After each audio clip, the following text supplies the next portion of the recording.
Yep, we're good. Amanda, are you playing a guy or a girl on your character? Gamby is a guy. It's Gamby. Yeah, Gamby. Oh, it's Gamby. Oh, right. It's the same from our other campaign. All right, so I guess I'm becoming gay at some point in this campaign. What? No. I thought that was Chalice's No, thing. she's already You gay for don't- Arnis. Like, yeah, you. Oh, she's already gay. Yeah, Arnis is. Damn it! Can't have. Yeah, sorry, bro. Damn, God Taliesin damn. would have been in on that, dude. That'd have been. Sorry, bro. I took that'd your been good place in the RP. Fantasy world. That I would was have been gonna really say, just fucking because weird. your character's gay doesn't mean Gamby would be into you. Ouch. Damn. Damn. That's her fucking husband, by the way. Damn. She It's looked funny me dead 'cause, in the yeah. eye too, with like a straight face, and said that shit. I have players in my real life group, and it's like one player, like he brings his real life girlfriend, and they're totally like married in game. You know? And then I have another guy who wants to bring his girlfriend, and he's legit like, I would never marry her in game. And I'm like, isn't that like not a good thing to say to your girlfriend? It's I mean, he's probably putting up walls for other things too. Maybe Yeah, you know what I mean. Like they're just dating. A little different. Funny shit. But yeah, Might be okay, so insinuating the, that wrong. Wait, why what's with the angry frowny face on Remonster? I don't know. Oh, Because they're angry. mad no, at they're us. angry at you. Yeah, That's like real. exactly. That's you know like why. super angry though. I mean, damn. You know why. Hey guys, Icons, no, you we really should fix this problem with Remonster. If we explained what happened, I'm sure they would understand. I just don't think they like the fact that we had to go radio silence. Yeah, and if they don't like that, we can just kill them all Yeah. and take the whole city over. What? I mean, a couple of fireballs goes a long way, and I can cast those now, so it's not like I need all these pyrotechnic supplies that I have. We saved the one Sahagin chick. I mean, we could like rally all the Sahagin and shit and just like overthrow the whole town. She was the daughter of a senator. Yeah. Just saying. Wait, Bro. didn't we save that senator's daughter in the same motion as we set fire to the city? No, she was underwater. Oh, yeah, that's right. Never That mind. was like a good deed. So we did the good Hey, thing, Chess. right? And then we did the bad thing. Yeah. And then the girl kind of like yeeted herself somewhere the fuck else in the story. But She wanted to leave town, actually. You talked to her about it. I think Luke's pretty cool. He might be able to rally most of the guard, or the old guard at least. Dude, we got a force behind this. I'm just saying. Take some seriously lucky diplomacy, in my opinion, but maybe. Nah, Well, we it's don't, just- lots of blink puppers. What is that gonna do? Like a whole army of blink puppers come in on one side and just attack the city. What? You know some blink dudes. We know blink dudes. I mean, We got yeah, we got a lot of that's- allies, man. I'm just saying. We saved Waterford. I mean, we could rally some of them. Just don't just lie to them a little bit. Remonster's evil. We need to take it over, and then yeah, Waterford will be like, yeah, maybe we might be able to couple people out of that. Okay, so yeah, we're playing D&D now. Thanks for the discussions there. Ches, welcome. I'm glad you made it in time. We haven't even started. We've been bitching about Remonster, I mean, that's one way of putting it. But yeah, so last week on Pathfinder Adventures, boom, boom, boom, boom. You guys were in the town of Oldshield down here. It got hidden behind the memes. You arrived in town. You were waiting for your library memberships, and as you just submitted your applications, and there was gastropods on the walls that attacked. There was some combat that happened. There was cool snails attacking, and that all got wrapped up with Arnis, like showed up to help. You went to the inn, and you had a bunch of discussions with a bunch of different NPCs. I believe Barrowith got laid. There was a moon priestess. There was a blacksmith who wanted diamond dust from an orc cave nearby, and you guys had agreed to help Arnis go to the nearby mushroom woods to help clean up the snail menace. And when we last up, you guys, you had just left town and you were headed towards the mushroom forest. And yeah, just a quick reminder, this is where we're at. We got a world map. There's the dudes over here, and we got the groups. Yeah, and so Arnis looks at you guys, and he's like, "Are we ready to roll? Are we Got all going? your water skins refilled?" And I would say so at this point. We are ready. He says it's not far to the southeast, and he takes off, and there's no trail at all. It's legit, just like you're walking through fields. And it's a bright sunny day. The weather's nice, kind of windy. Wind coming off the top of these tall mountains over a small forest you guys heads towards. And eventually gets to be a nice little piney woods. You traveling down the road. It's a nice time following Arnis. And Arnis turns to you guys and he's like, while you're walking along, he says, yeah, you guys heard about those purple crystals? Purple crystal, like the weapons. Says rumor has it they all been breaking this stuff. Says the order bought a bunch, but Oh. Oh, were they purple? I thought they were just crystal. I thought they were clear. Yeah, I look at my weapons. And you look down in your sheaths and like you grab your hilts and you pull them out, and there's like nothing attached to the hilts anymore. Oh, fuck. Luckily, you kept your masterwork ones, and so you still got weapons to do. But okay, so I just oh. And he says, "Yeah, man, I know how you feel. The same shit happened to me. Same shit happened to all the guards and stuff too." He says, "We invested pretty heavily in those because they were a good deal, but I guess I don't know, they're defective or some shit."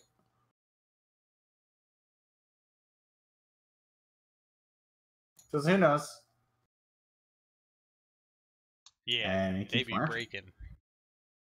Yeah, yours also broke, Big J, at the end of the dock sequence when you're running from the warehouse. C. And then, yeah, Arnis asks you guys if you would like an RP question. Where we go around the table and we ask everybody if they want to, how their character would respond to whatever. You guys down? I'm down. I'm down. Okay, I'm just making up some order here. Bam. The question, due to it being my birth week, is what is your character's ideal birthday like? Like how would you spend it? Would you go to the spa? Would you like get drunk with friends, or would you just chill at your house like a normal day or whatever? And Pat, you're up first. I would like to train with my brother's class. I think that would be really fun. And maybe come home and have mom cook a really nice meal, my favorite meal. And my favorite dessert. My birthday cake would have cheesecake, assuming that it exists in this world. Fuck yeah, now it does. Right. So that would be great. Maybe see my uncle. Who knows? That'd be pretty good. Maybe have a Helios dead. Who knows? That's part of your favorite birthday, yeah? Yeah, dude. Murder. Okay, I didn't expect murder in birthday, but it's man, if that's what you're into, bro. I mean, he's on a revenge quest, remember? Chaz, you're up next on the list of people who arbitrarily got picked. Oh no, not arbitrarily. Garland's ideal birthday is probably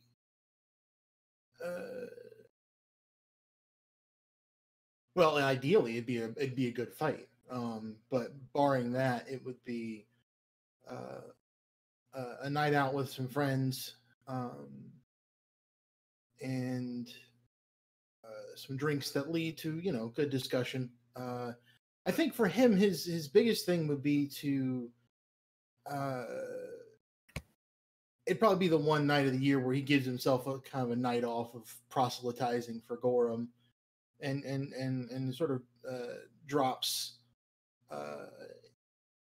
worshiping war for a night and doesn't question everybody that comes across him and da, da, da, da. It's his ideal birthday would be a kind of a day off, really, without feeling as though he's absconding from his duty or his perceived duty to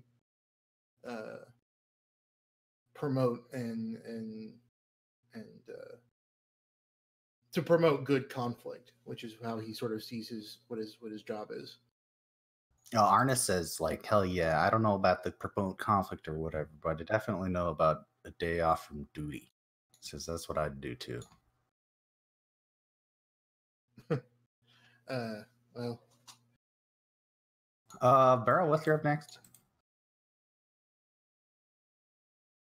Beryl, ideal birthday would definitely be a long evening in a tavern, plush seats, well-cooked food, endless ales, warm fire, all the comforts, all the creature comforts.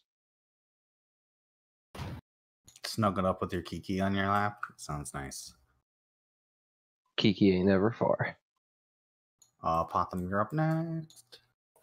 My ideal birthday would be a day with lots of, I guess, for a rogue like me, it'd be performing maybe a heist on my birthday. What? Oh, crime, eh? Yeah, of course. It's crime.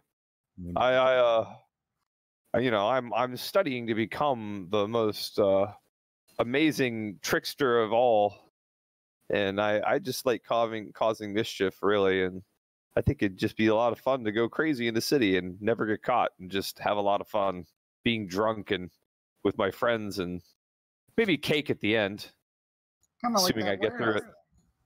Yeah, warehouse thing. You know about that? Oh yeah, they briefed us about it this morning. Oh, yeah. But it's cool, you guys. It's cool. I figured you get all types that are interested in knowledge here. Well, that wasn't quite what I would call what I would want to do. That was more fighting enemies and things got out of hand. Well, everybody's got a different side to stories, but I suppose. Right up until the troll showed up. Gamby, you're up next. My party would be fabulous, just like me. It would be out in the middle of a forest, like a big clearing, and in the center there'd be this big bonfire and lots of light shows and magical mushrooms and fireworks, magical fireworks that exploded in the air and depicted like animated emojis of Gamby in like fantastic poses and like casting fireballs, and just it'd be a really big party for a really small pocket wizard. Arnis's eyes twinkle and he's like, that sounds majestic. Right? I'm about to go change my Steam name to Really Small Pocket Wizard for a night. That is the best phrase. Sorry to interrupt. Okay, I was taking a note of Really Small Pocket Wizard. Excellent response. Big J, last but not least. All right, so Garukabar's best birthday has to start off with seeing Rastaman and his quote wares. Oh God. Get the party started correct, right in the morning, bright and early. After that, we got to get some gains, whether that be doing some training, maybe hitting the weight room with the Remonster dudes kind of type shit, maybe wrestling some bar shit. And then after that, it's just like getting blacked out drunk in the tavern and lots of arm wrestling trolls and other forms of strength and constitution. So you mean like what you did last night? Yeah, kind of. It's already your birthday. But yeah, but like on another level. But Instead of Arnis answering, your dungeon master is answering. Today's not my birthday, but it was this week. Today is the day I celebrated my birthday with my friends. I went to a German bar and I got a bunch of German beer. and I had a shot off of an ice ski with 4 friends. And then I came home and I ran a D&D game for a bunch of nerds. It's actually Pathfinder. So yeah, ideal birthday right here with you all. Oh god. Play Pathfinder. Oh.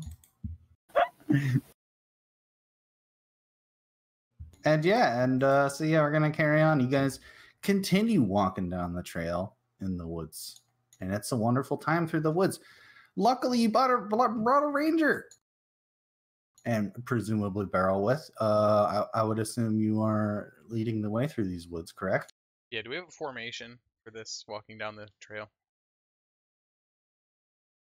I would imagine I would not be Please make behind, a or I would not be formation, out front. sir. Why would you not? Shouldn't you be familiar with the woods? Yes, because Right. but previously we've all kind of been behind Arnis and his high-paced, hectic fucking ass. I mean, minus Arnis, wouldn't you be leading the way though? Oh hell yeah! Okay, that's what we're asking. So you're a ranger, and normally I would ask for a survival check, but this is like no big deal for you. Everyday kind of shit. And you are quickly able to identify kind of a natural trail through the woods. It seems like animals use it. But as you continue along this trail, you start to notice more than just animals using it, but definitely the signs of like snail trails, like goopy trails like through the woods that are knocking over leaves and bushes, and kind of you notice a lot of the plants that the snails go over seem to be melted. Chilling. Everybody watch where you walk. It looks like there's a corrosive trail left behind by those. I'm sorry, what'd you call them? Gastropods. You guys keep traveling down the trail, and eventually you start to see more and more mushrooms. Like the area kind of gets darker, gets a little danker, like moister, and the ground you're walking on is a little spongier.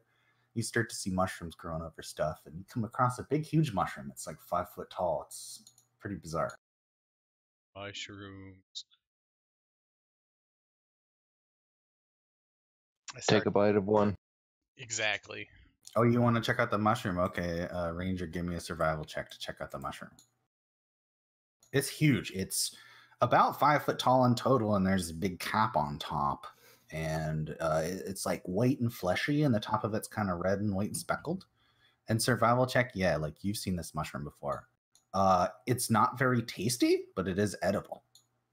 It has no other like side effects though. It's Bless you. Thank you. I take a bite No. out of it. It's called tree shroom.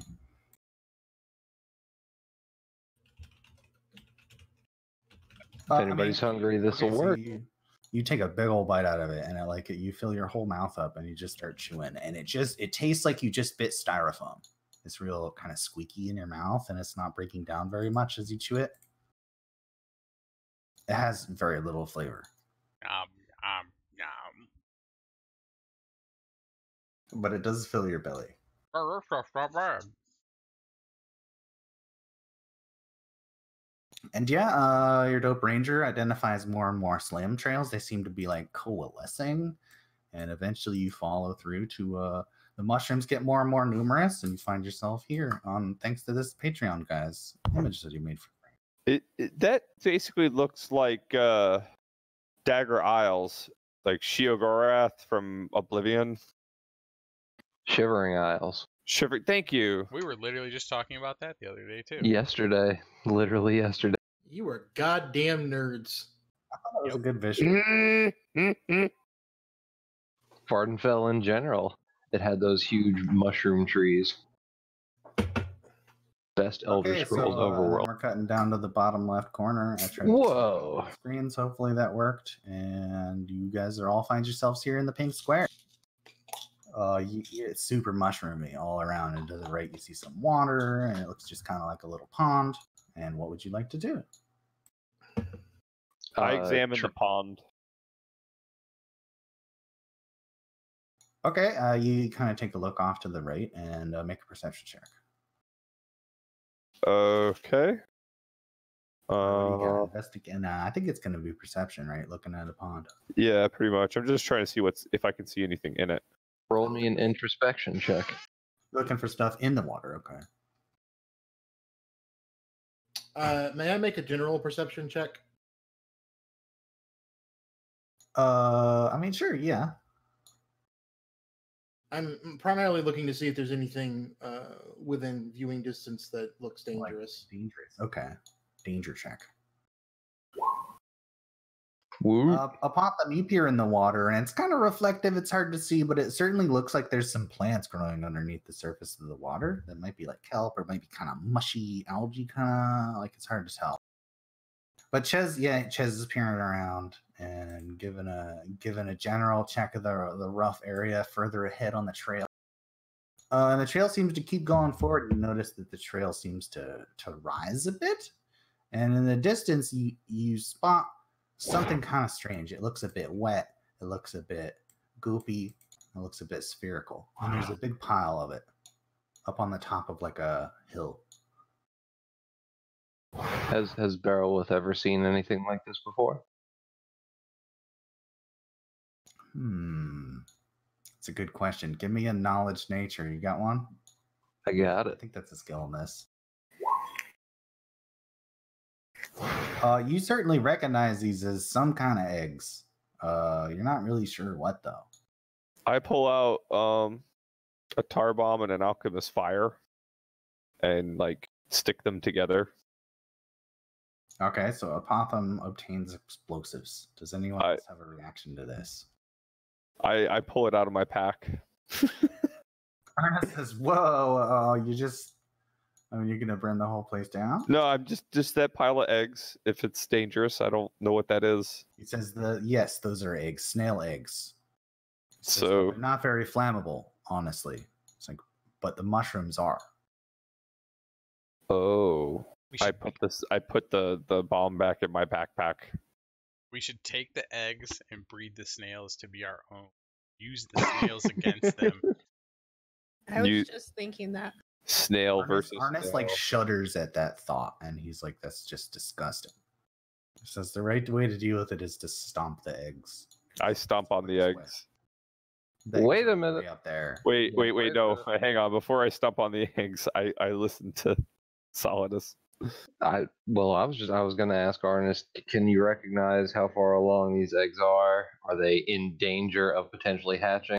Oh, he says, I have no clue. We very rarely come out here to have to do this, maybe once a year. Says this is only like my third time, and we just kind of show up and smash eggs. I haven't ever seen them like hatch in person. Can I do a quick glance around to try and find any snail trails? Anything that might be nearby? Even just being a ranger, you can tell, yes, this is like a snail superhighway, and a bunch of the snails are coming from the water area and going up the trail, and there's just tons and tons of coming and going of snails all over the place. Gross. Barrelwith is immediately uncomfortable. And Roll me a discomfort check. Would you like to scout ahead, Captain Ranger? Shit, sure enough. Stealth check first. Sure, yeah. Give me that stealth check.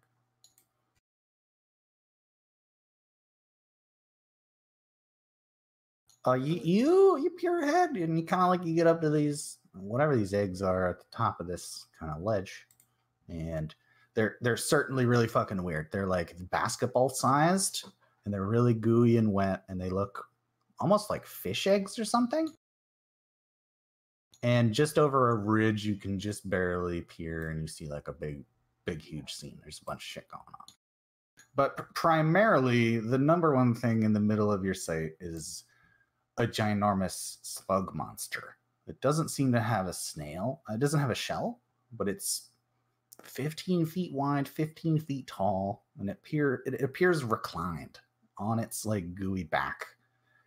It has what appear to be kind of arms or like antennas. It's hard to tell, and it's shoveling something red colored into what appears to be a mouth.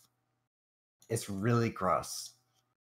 And it's laying there, and there's another snail that's near it, and it's pretty much completely surrounded by eggs all over the place.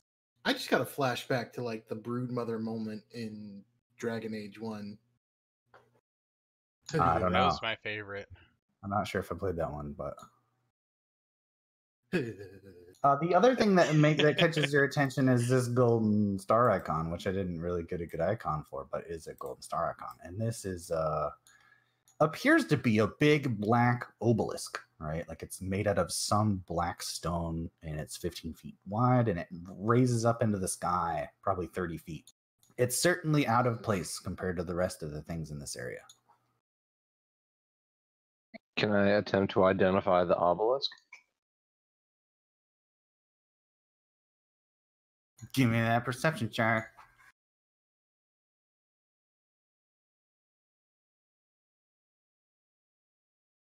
'18's pretty good elven trait. The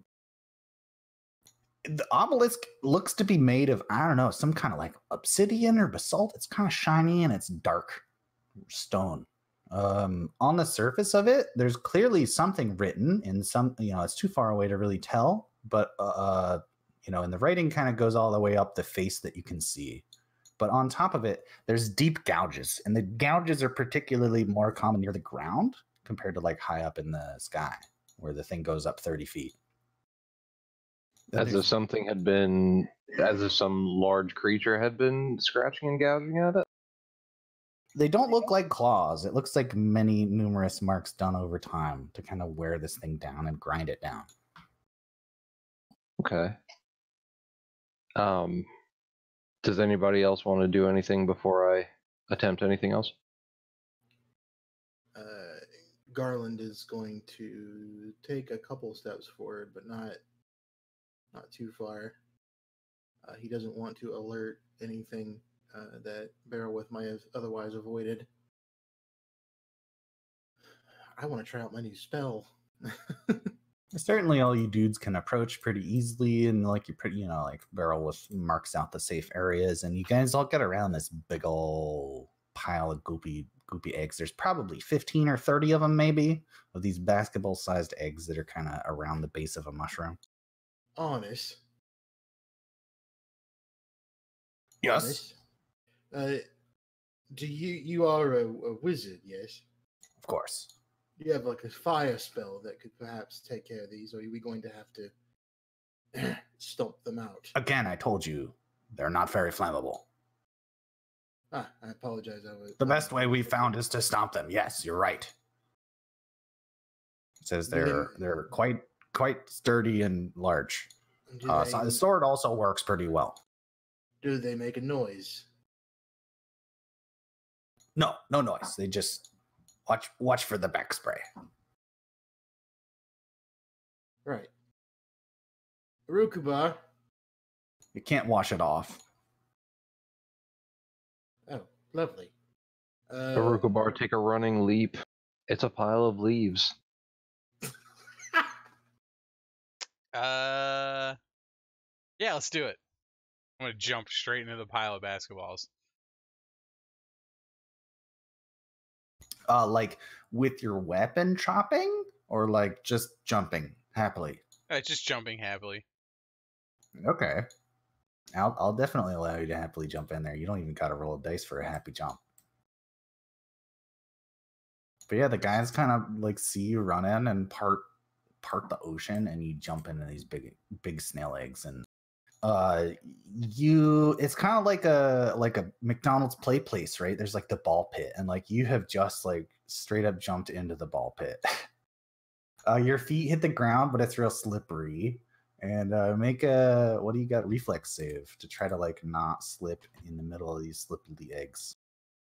You are amidst the eggs, and they're kind of like neck deep. Your head's just barely sticking out. But at 16, you're able to kind of catch your feet, and you come to a sliding halt, like standing in a big pile of goopy eggs. They're all clear, and it's kind of warm. How's it feel, half-orc? Kind of warm and slimy. I don't think we gained much from this. But yay science. I think you didn't gain much from it. I've got a wonderful mental image I can always refer back to. Do you have a thing with half-orcs playing with balls or something, you weirdo? I was hoping to see your ass covered in snail and but apparently you went feet first instead of just belly flopping it. Look, man, I don't want you thinking about my ass getting covered and shit, alright? You just stay away from me, elf boy. Barrelwith takes one menacing step forward. Give me that ass, babe. Hey, I'm all for conflict, but not this. Gosh, Also, Rukubar, before you imply that, not that there's anything wrong with that, I should also note that out of all of us, since we've been traveling together, Beryl's the only one here who got laid. So, Ooh. He didn't get laid. That girl left. And listen here, plate boy. I don't take my orders from you. I'll take you both right now. I don't understand why you're so fascinated by my plate armor. I'm not. You're the one fascinated with your plate armor. It's just armor. It doesn't seem that way to me. I assure you, I just think of it as a tool. But I will find the VOD. I'm gonna post it later. You guys are arguing amongst yourself, and Arnis like points over at the big thing behind you, and he's like, "Dear God, it's making more." And you see that the big slug over there is like pooping out more eggs, and there's one of the snails that you saw from before, like that attacked the city that has like 4 legs, and it's got 4 arms, and it's like grabbing eggs with all 4 arms. What the fuck did that happen? Be Scoot, it's okay.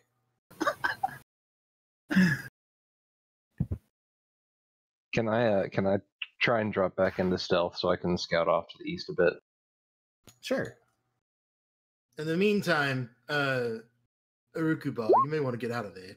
I mean, if it doesn't do anything, I guess I could I- drop. it's just- I could drop a thunderstone in it first. Honest, would that be a remotely good idea? What? Thunder? Yeah, thunderstone. He says, "Well, I think we have the initiative here. I don't think we should give it away. If we plan to attack, I think we should attack the large one." Right, I'm talking about this pile of eggs. I prefer they don't. Well, we can clean up the eggs later. Can I stealth now and start hiding amongst the foliage and whatnot? Yeah, sure. Give me a stealth check.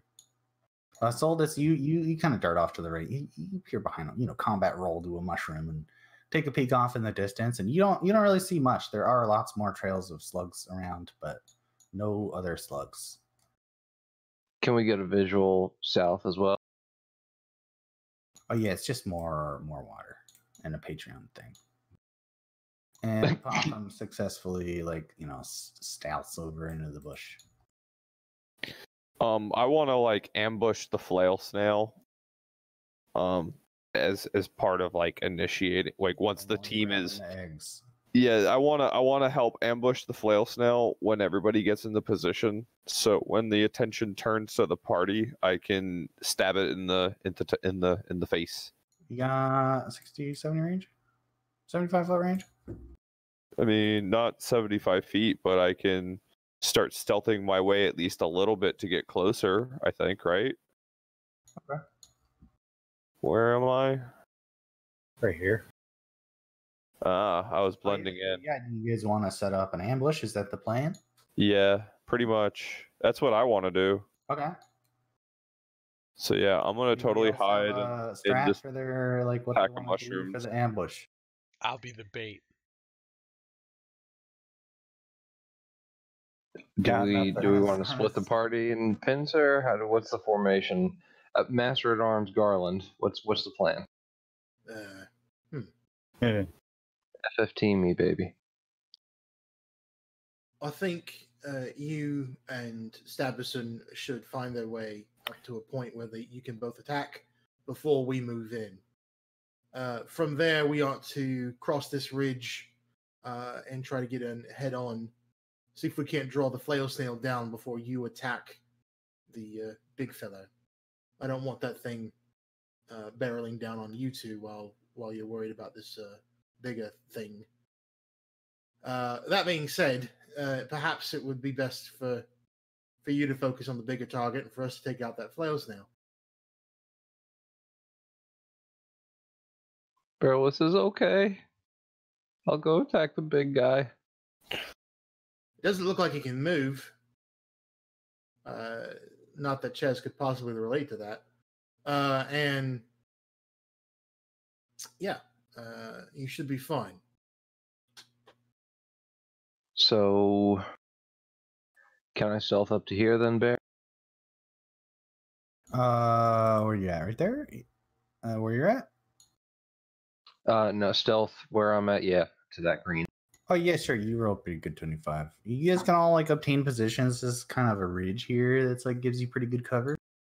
So then that's where I want to be too, because I want to get up where I'm close enough that I want to kind of position myself not that close. Or close enough that they can't see me, but far enough away that I can move up.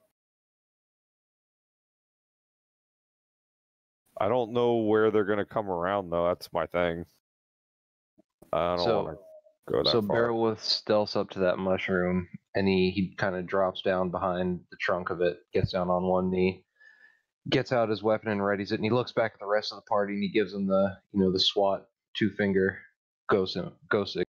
I move up behind barrel with well, not behind, but like I try to inch my way up and fuck. Yeah, half speed movement over here. I'm gonna. That sounds good. You guys are all in position. What's the alpha strike or whatever, right? Like who's all doing what at the time? Like barrel with and Apotham shooting arrows at the same time?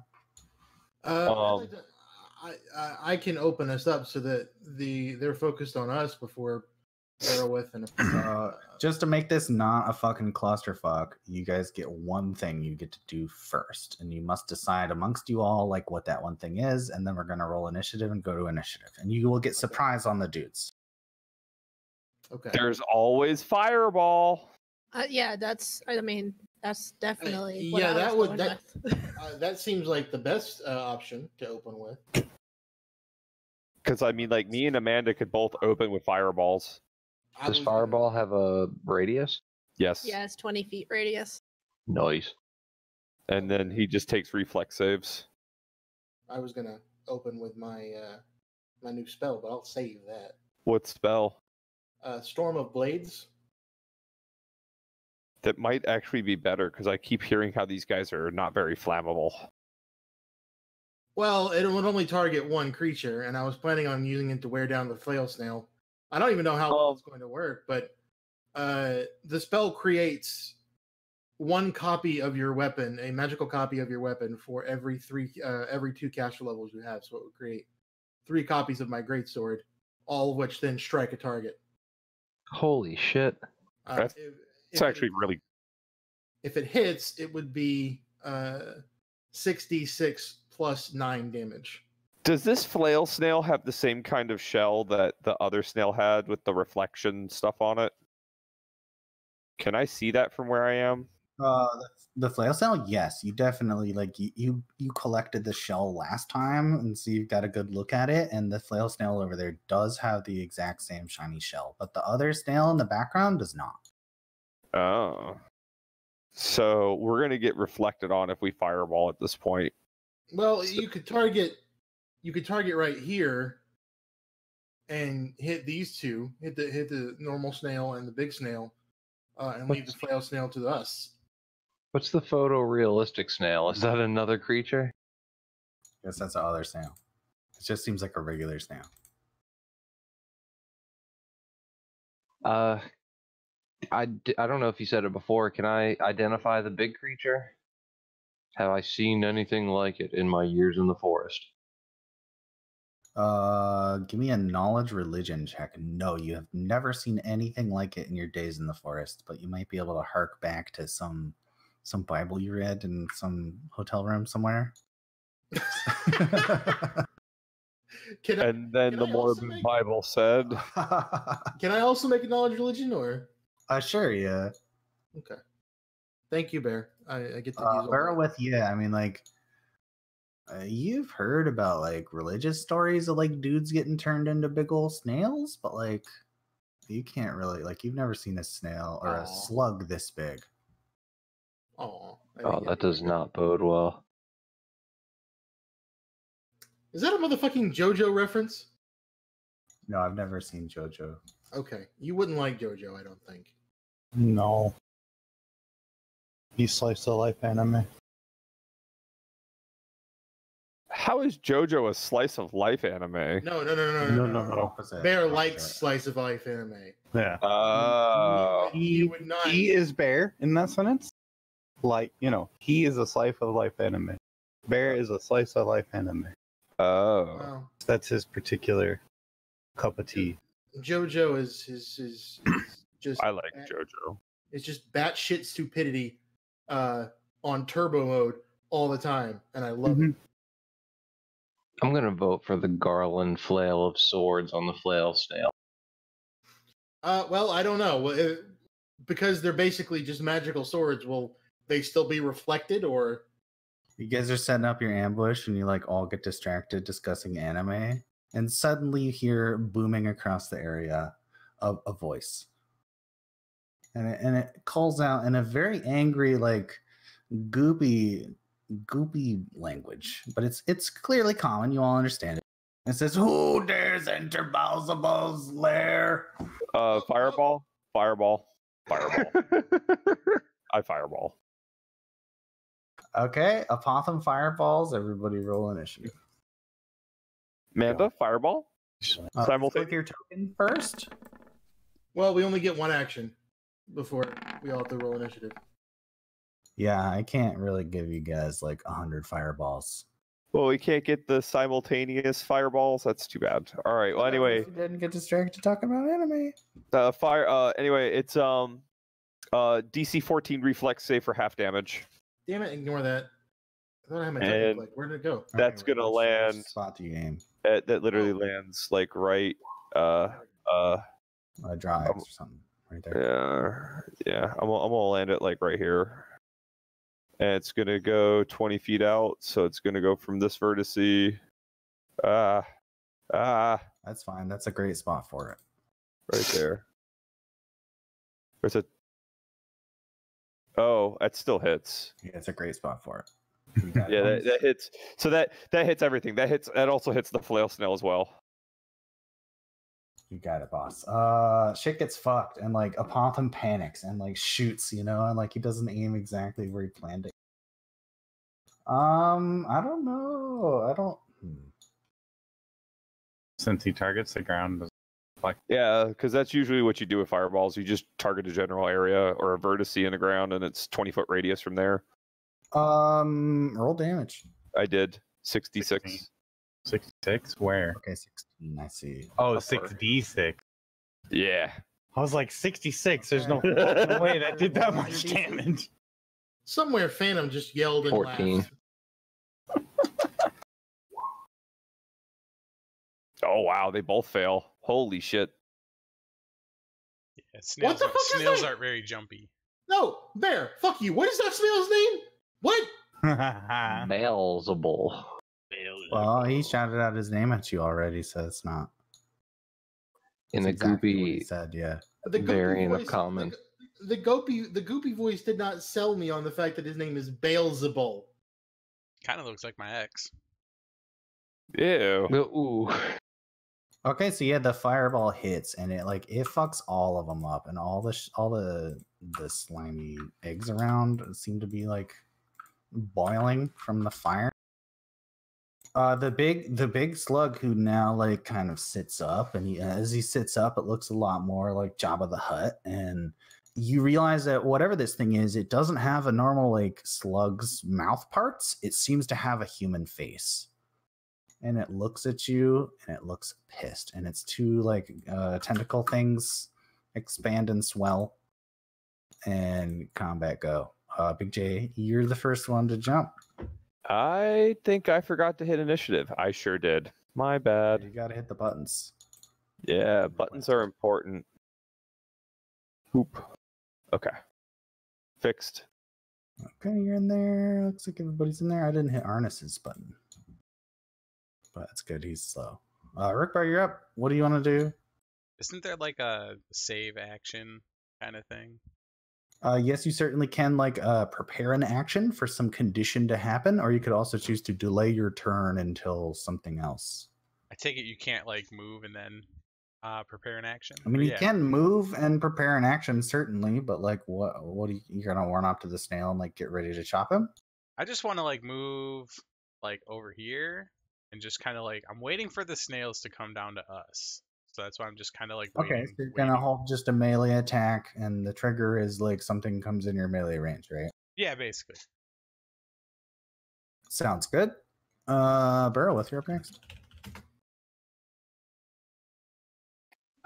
So I have a quick question. I took a feat. It was rapid shot. I make an extra range attack per. So if I take a full turn attack, a full round attack, do I get 4 ranged attacks? Let me see. I'm making a full round. You can fire 1 additional time at your highest bonus. All of your attack rolls take a -2 penalty, right? And we'll look up Ranger. Like, I mean, that doesn't mean you get to do, 4 times, right? As a ranger at 6th level, you have 2 attacks, which is +6 and +1. So if you chose to use rapid shot, you could make 3 attacks, but it would be at +4, -1, and -2.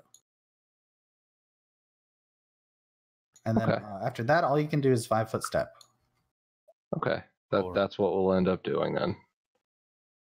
Okay, so yeah, you got to do the math of that, but it's going to be +4, -1, and -2. Like, so just roll 3 d20s would be the easiest. Oh, there's no Kiki. She's here. She is? Oh, yeah, Kiki. She just works on your turn, right? Like, she was with you, probably. I didn't see her, so I didn't know where she was. Oh, okay. So 22. That's a way to do it. Yeah, so 20. Who are you shooting at? Beelzebub. Beelzebul. Like 21 and 6 and 6. I'd imagine, so the last two, -2 and -1. Yeah, 1 hit. 22 is definitely a hit. Roll your damage on your 1 attack. Pulls out your bow and does the Legolas thing where he's like 3 times.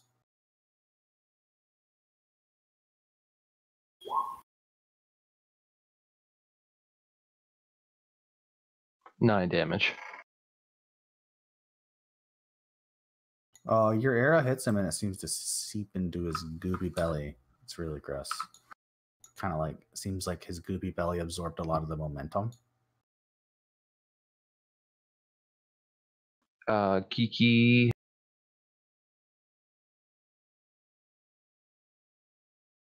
Kiki's gonna try and stealth. Can she try and drop into stealth?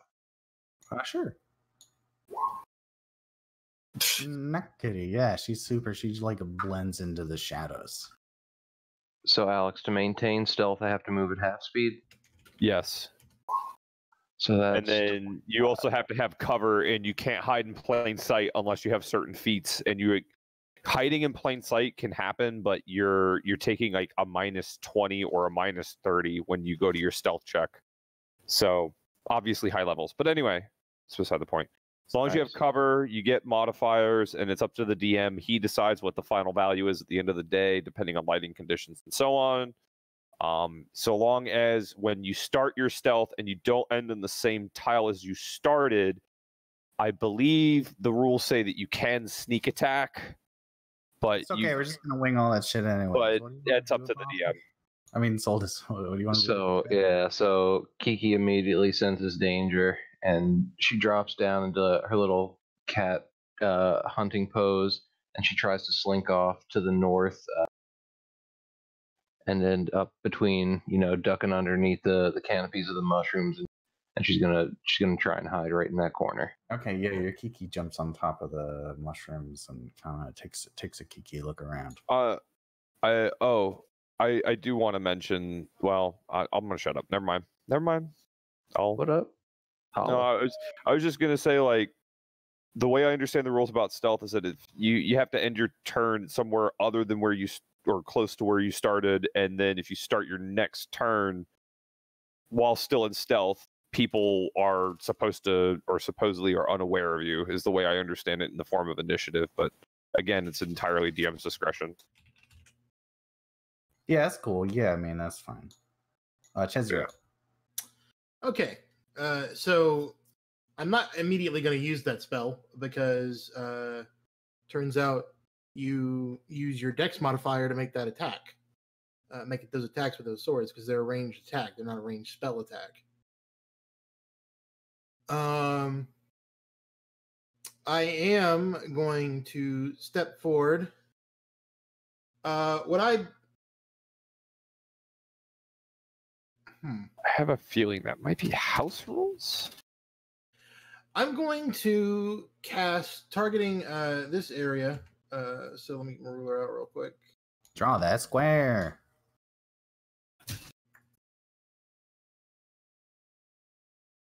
It's a 10-foot burst. You're doing blade spells, Storm? No, I'm doing burst of radiance. Oh, okay. On really, since it's a 10-foot burst, get those squares out of there. Jesus Christ. Radius burst. So yeah, it's gonna be 4x4. Yep. You pick an X, and then it goes 4x4. Yep, and it's gonna be pretty much solely targeting Beal's. I'm guessing he's evil. If he's not, well, he certainly looks fucking evil as hell. I don't know about the other slugs though. Okay. Well, for some reason I can't click and put the spell in the. Okay, that's fine. I got it up. Okay. I am going to target Beelzebub with it, or Beelzebub with it, and right on his big sluggy belly. Yep. So he is blinded for 1d4 rounds or dazzled for 1d4 rounds if he succeeds at a reflex save. What does Burst of Radiance look like? Is it just a big flash of light? What happens is that Gorm raises his greatsword, which has the holy symbol of Gorm sort of emblazoned on the hilt. He raises the greatsword, and this what looks like a blob of light at first sort of erupts in the air, and then it bursts outward, creating this brilliant flash. And so he is blinded for 2 rounds. Please make hatch marks on the thing to track 2 rounds for me. But yeah, sounds good. Just a couple little marks on him. Oh yeah, just somewhere on the corner of the map or something, you know. I can't draw there. Hang on. Draw like right here. Okay, so yeah, big old flash of light just kind of whoopsh and gets this guy. If he's evil, he takes. He is evil. Okay. He's pretty goddamn evil. He's gonna screams in agony as this like burst of light. 12 radiant damage. Whether they make the save or not, okay. That is the magic missile of clerics. Yeah, some fucked up shit. That hurts him real bad. He kind of screams a bit, and he definitely was not happy about that at all. He screams and he turns, and his eye stalks, like even though he's blinded, his eye stalks turn to you and point directly at you. Garland grins and sort of points his greatsword back and says, "Seen the light yet?" And that's his turn. Gamby, you're up.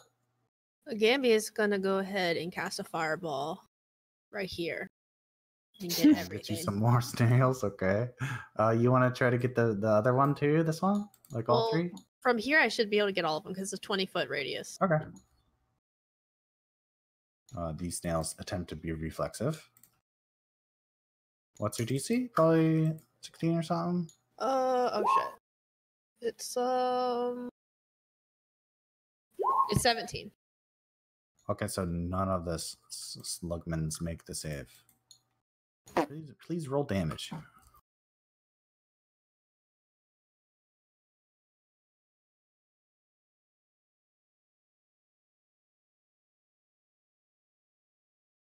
Jibs bus. You did a lot more than impossible. Well, I'm a pro at fireballs. You just started. Yeah, that's a good point. Wow. And Amanda has definitely higher saves than me. What's your intelligence, Amanda?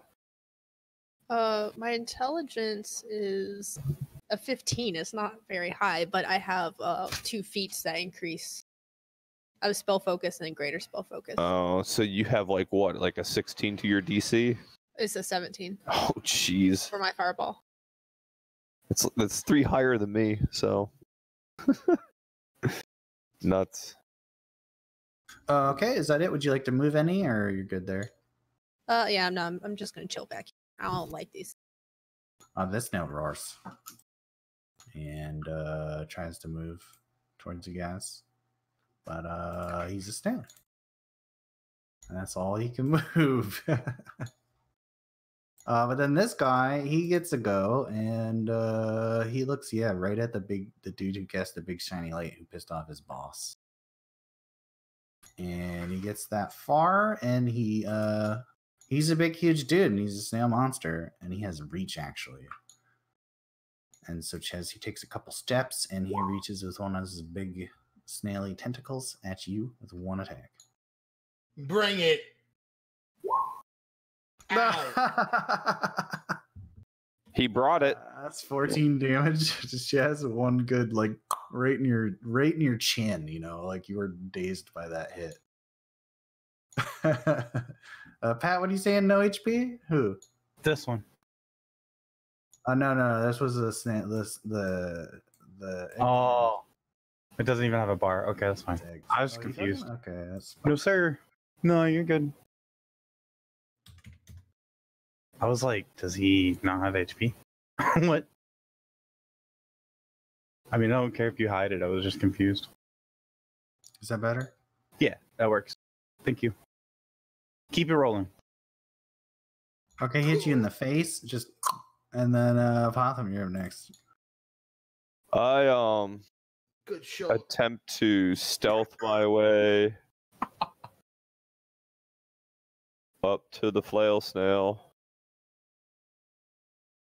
Thank you. Yeah, if you notice stuff without life bars, let me know, because I tried. Mhm. But... Actually, no, I'm not. I wouldn't be able to flank. So yeah, I just walk up and stab him. Okay, the flail now. Yeah. Please roll for stab.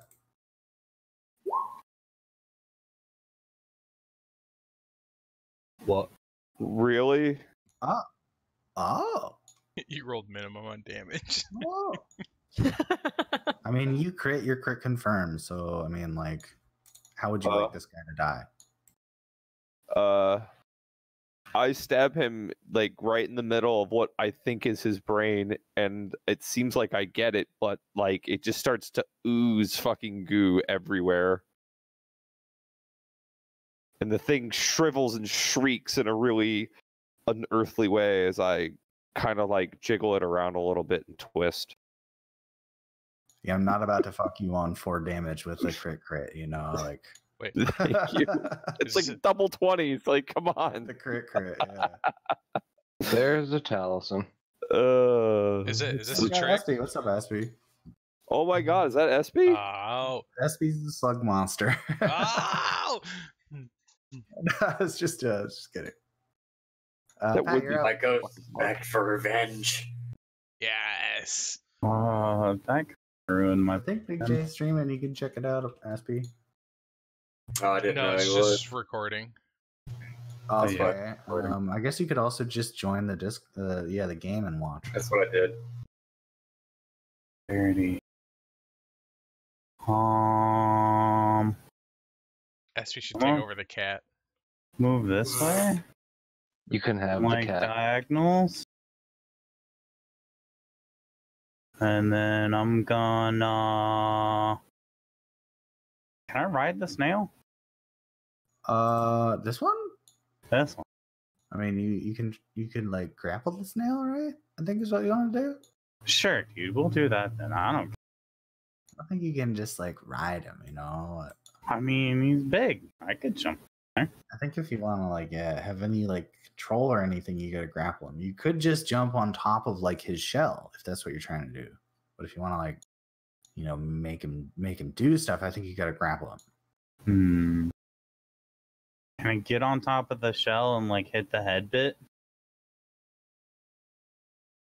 You want to like jump on top of it and hit him? Yeah, like this, right? So I'm on top of the shell, and I want to hit this. Okay. Pop him once. It's a big slow snail, and he's kind of running at you. But yeah, you hop up on top of him where his eye stalks can't really see, and you bop him right in the back of his skull. Bop him right in the back of the head. Ba-boom. Let me roll that there. Damage. Fair attack. Boom. Crit fail. Fuck. Is it dead? No, give me a reflex save. You're gonna throw me off? What a bitch. I gave you the jump on for free, but there was Reflex. You didn't read the contract. Okay, you I read the jump on contract. top of this snail and you try to punch him in the back of their head, but you like lose your footing and you kind of do the the cartoon foot slipping thing, but you manage to catch your feet. I want to burn a key point and pop him again. Okay. Pop.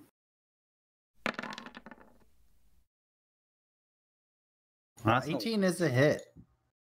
And you like try to find amongst the goop of the back of this thing's head whatever solid mass you find, and like you make direct contact. Boom. And out the other side of the snail's head comes this little peanut-shaped thing, peanut-sized speck, and the snail falls to the ground. You punched his brain out, Pat. Okay. And now I'm on top of a dead snail. Yeah. And somewhere somebody said, "Is that a man riding a snail?" Is that a man on a snail? Is that a man on a snail? Arnis is up next, and he totally sees you on the snail, and he's like, "Good job, son! I'm proud of you." You're not my father. You're not my supervisor. He runs up here and he looks at the big snail, and he's like, "You fucking snails, get on it!" He aims his staff, and it's just like lightning strikes right on top of the big guy. Oh. And he does a fuck ton of damage. And this guy tries to do a reflex save, which I think we've established already. He's not. Yeah.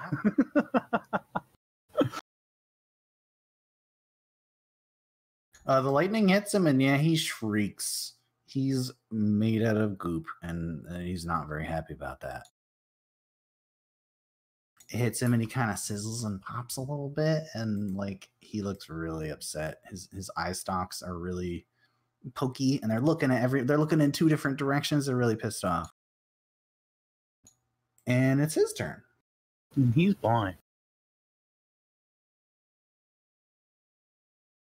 Yeah, Pat has blinded him. No, Chester. Or it was Ches, my bad. You're good. Give me credit. He looks at you guys, and he shouts with his big angry voice, and he says, "How dare you attack Basil in his lair? You may defeat this form, but you shall never defeat me." Calm down there, bud. Wait, we get to fight you again? Oh, yes. Of course, I'll be back for you, son man. Son man. Don't threaten me with a good time. And he looks over at your bitch ass, and his two stocky eyes like swing around and look at you. And he kind of like his mouth kind of rears back a bit, and he kind of like, Oh, and he God. shoots a big ol' loogie at you. And lucky you're a pretty spry dude, and you hop right out of the way. But the loogie smacks the mushroom next to you and like melts a hole through it. That's not sporting. Wait till I get up to you. And he says, "You fools don't know what you lose by killing me." And Big J, Oh, no. People will stop eating the books. I want to bull rush him. I want escargot. when you mention books, he says, "Fuck knowledge." Whoa! Fuck you. Don't fuck Arnis? knowledge. That's how you get paper cuts. Arnis, did you hear him say Ow. that? Arnis looks really pissed off. Yeah, he's like, let's fucking skewer this slug. Big J, you want to charge? Yeah, I want a bull rush. No, not charge. Oh, you want to push him? Yeah, push. Okay. So you're not near him yet. You got to move up there first. But then you can use your attack thing to do a bull rush. You want to push him? Push. What are you trying to do? You just want to move him back? Yeah, I want to push. Is it possible to push him this direction? Like towards me? Yes. If you move another square up, but you'll probably get an attack of opportunity trying to squeeze in between those mushrooms to get the like right positioning for that. Yeah, I'll take it. Okay. Bitch, you can't hit me. He swings his big ol' angry mouth at you, and I'll- he I'll hits you. take it. He hits you pretty hard for 22. Flesh wound. Yeah, you can take it. get position. Give me that CMB check. You gotta beat his CMD. All right, so this is gonna say in the notes, but I get +6 to this roll. Okay. I know you took a bunch of feats for this, didn't you? Shit. Yeah, no. You put your hands against the sluggy monster and you try to push, and your hands just get kind of sucked in, and it's not like you're stuck or anything, but it's really gross, and you're like shoulder deep in this slug, dude. Yuck. Barrel, you're up. Elbow deep in slug. I'm That's gonna definitely move my up. hex. You notice the hair on the top of your cat, like your cat's standing up, like it's fucking spooked. Then I would like to notice that on the cat and roll a perception check to kind of take stock of what's around us. Okay, even if sure. it takes my movement or something. Yeah, so you don't have a good look right here. You might have to move a couple steps, but then you could probably see. You don't have to roll a perception though. But like essentially, your cat, is on the alert. Like there's something that you can't see. It's around the corner, kind of. You could choose to move around that corner and see what's there. Okay, yeah, I will move. Just like 3 steps to your right. Bam there. And yeah, there's another big angry snail. It's one of those faux snails. He was chilling here, trying to flank you guys. Did you spot him and your Fuck. cat hisses? Then I would like to take an attack on the flails now. Okay. I think you can do your thing and do 2, right? Rapid shot. 1 additional time at your highest bonus.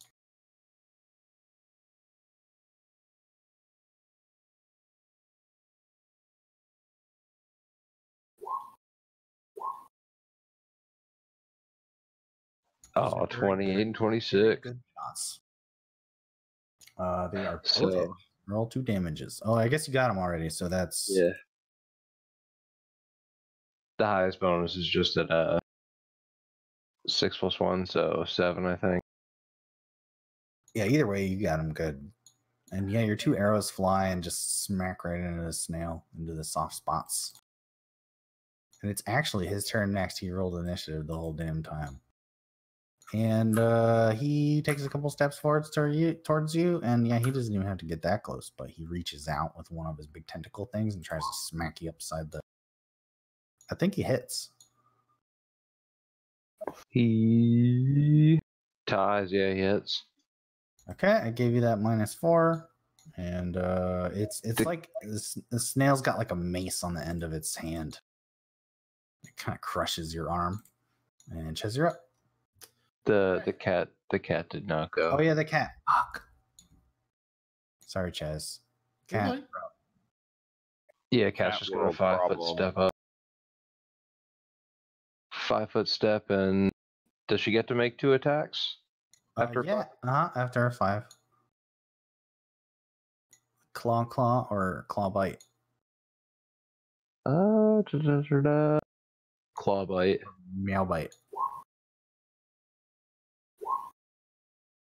Oh, fail on the first one, but what is it? Plus, it's still +1 on the second. No, not for On her. top of this thing, and yeah, it just tries to like slash its weird sluggy bits, and it definitely takes a chunk out.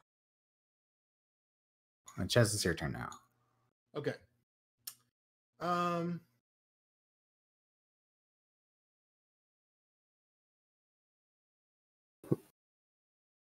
Okay.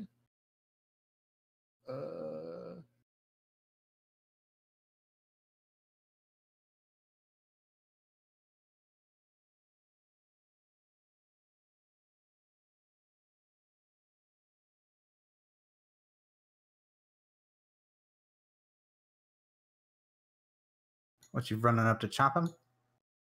I am actually. Can I hit him from? I don't think I can hit him from here, and I'm going to have to climb that ridge, right? Yeah, you're kind of on the bottom of a ridge. Yeah. I am actually going to cast Stunning Barrier on myself. I've never heard of that one, but okay. Sounds cool.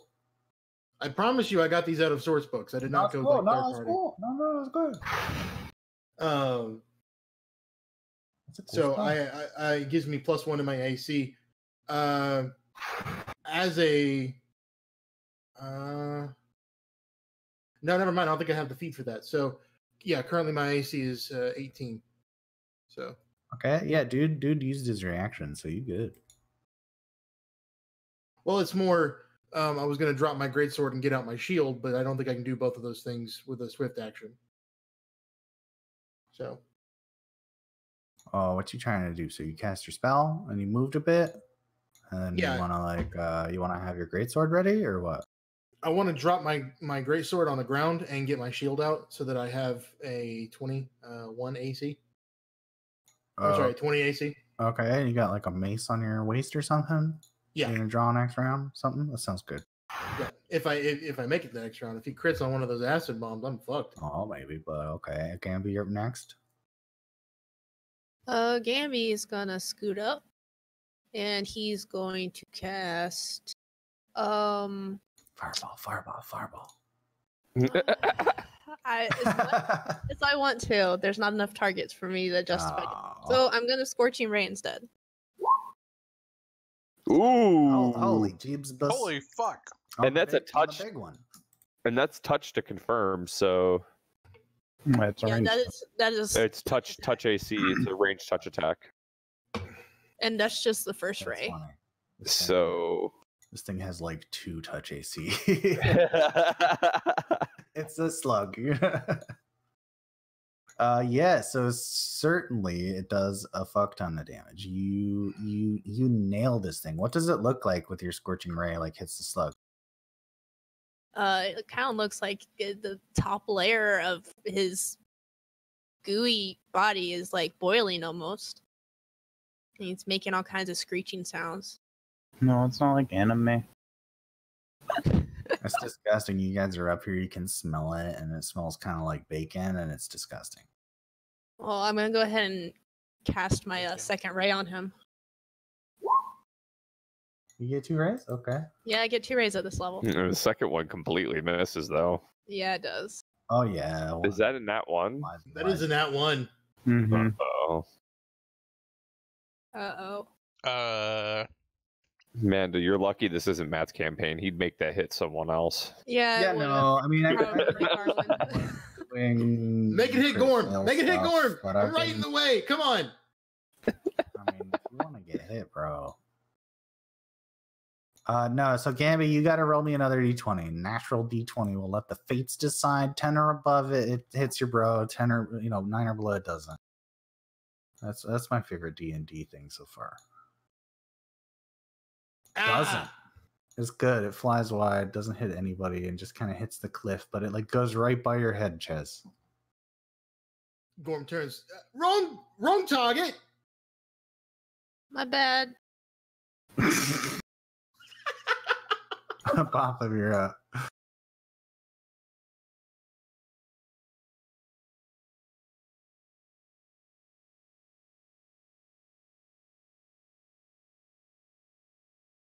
Bob, am I muted? Huh? Oh, sorry. 1, 2, 3, 4, 5, and then I have to tumble to here. So I acrobatics. Do you make it? Oh, you tumbling? You good? Yeah, you make it. And then since I'm flanking with Aruka Bar, I get to attack with my sneak attack. Sure. Oh my god, really? Oof. You swing at this dude and you try to spear him with your rapier, and you just pierce that rapier deep into his sluggy body, but like you don't seem like you contacted with anything at all. Interesting. Is that with +2? Dude, actually, with +2. Oh, you didn't put +2 on there? It doesn't. Oh, you gotta let look me know like about them +2s. Did I? I can't tell. Let me look. You Hang also on. do your math. Yeah, no, I did. That is with +2. It's in there. Yeah, we're good. Okay, We're so good. yeah, We're good. no. That is not a hit on the slug. Wait, what? Yeah, you guys legit have been hitting this thing for like 26s and stuff, or with spells and stuff. But yeah, no, against weapons, piercing weapons, he has a 20 AC. Pat, you are up. You utter bastard. Does this hit him? Does that count? What? This position? I mean, if you're there, Yes. sure. Yeah, I'll give you. You're kind of like going up a cliff, but you're a monk, you know. I figure you could. Okay, 5-foot step.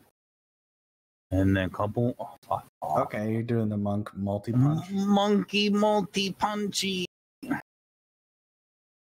1, 2, and then 3.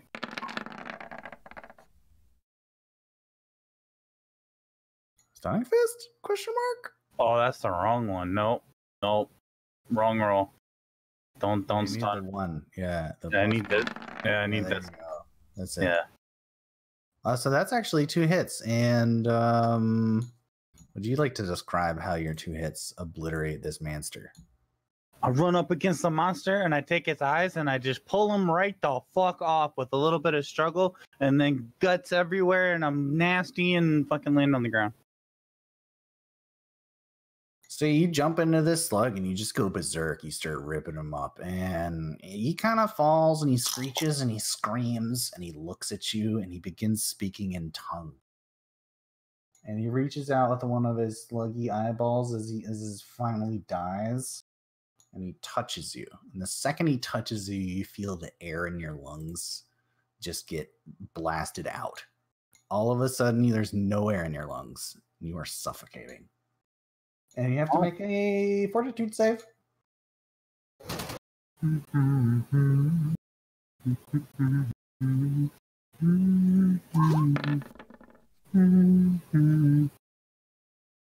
You said fortitude, right? Correct.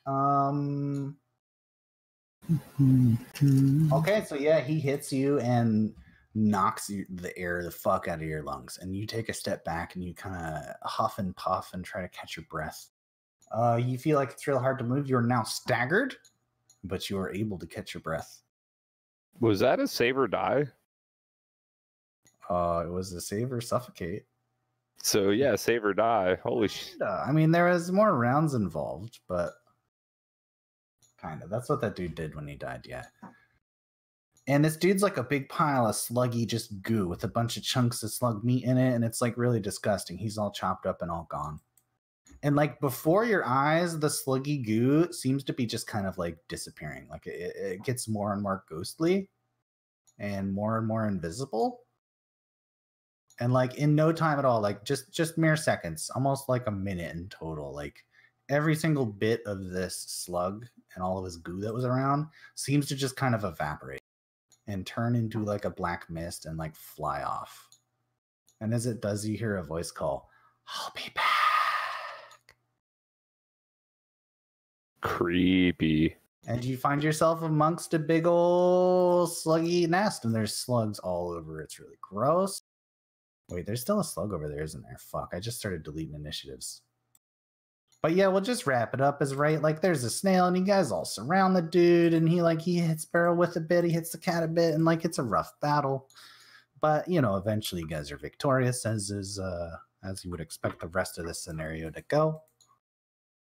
And you find yourself like everybody's covered in sluggy goo. I don't know if anybody probably didn't like Gamby's probably good still. Arnis is good still, but like everybody else, they got slug goo all over. And there's a bunch of eggs around, and there's a big pillar over here that you guys still haven't investigated too much. Yeah, what would you like to do? The combat's over. Search. Give me that Don't. searchception. I eat the eggs. Give me that searchception dice roll 20s. You look around and yeah, there's slugs all over, but like all remnants of the big slug seem to be completely gone. It's like dry where he was, where it was just really gross. The eggs that he laid are also still all around, so like they certainly could use a pop-up. But you kind of like take a glance over near the black pillar thing too. That's represented by a gold star, the big black obelisk. Yeah. And it seems as though the black pillar is kind of glowing a bit, like kind of in like a blue light. But that is not the case for everyone else. That is just what Apotham sees.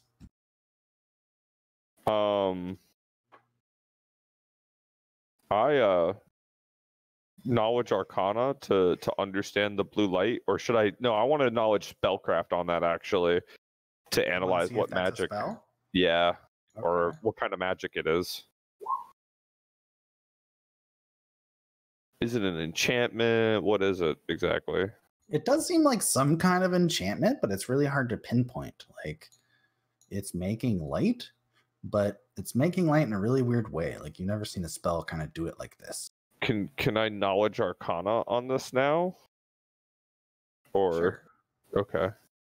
I wasn't sure if they're technically separate actions or if they're the Yeah, same. that was trying to identify what the spell was, and now you're trying to see like if you know anything about this. Yeah.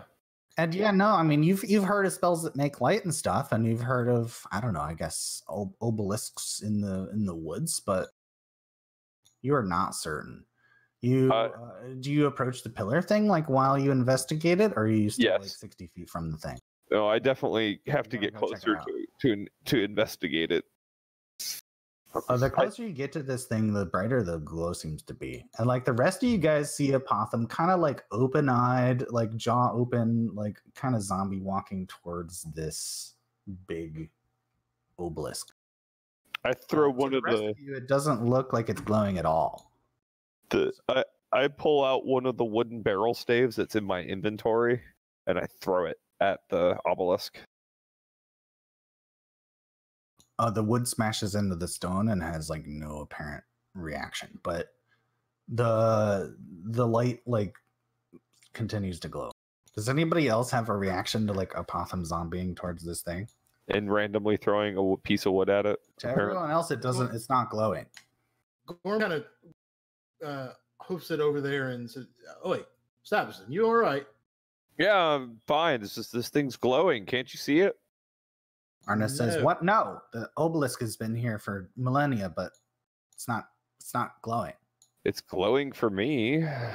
I reach out and touch the obelisk.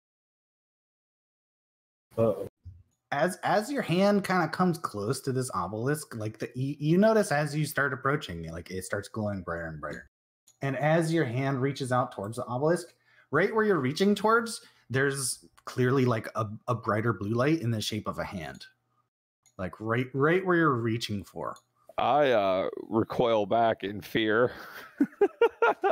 And the hand-shaped light dims, but the pillar continues like shining for you only.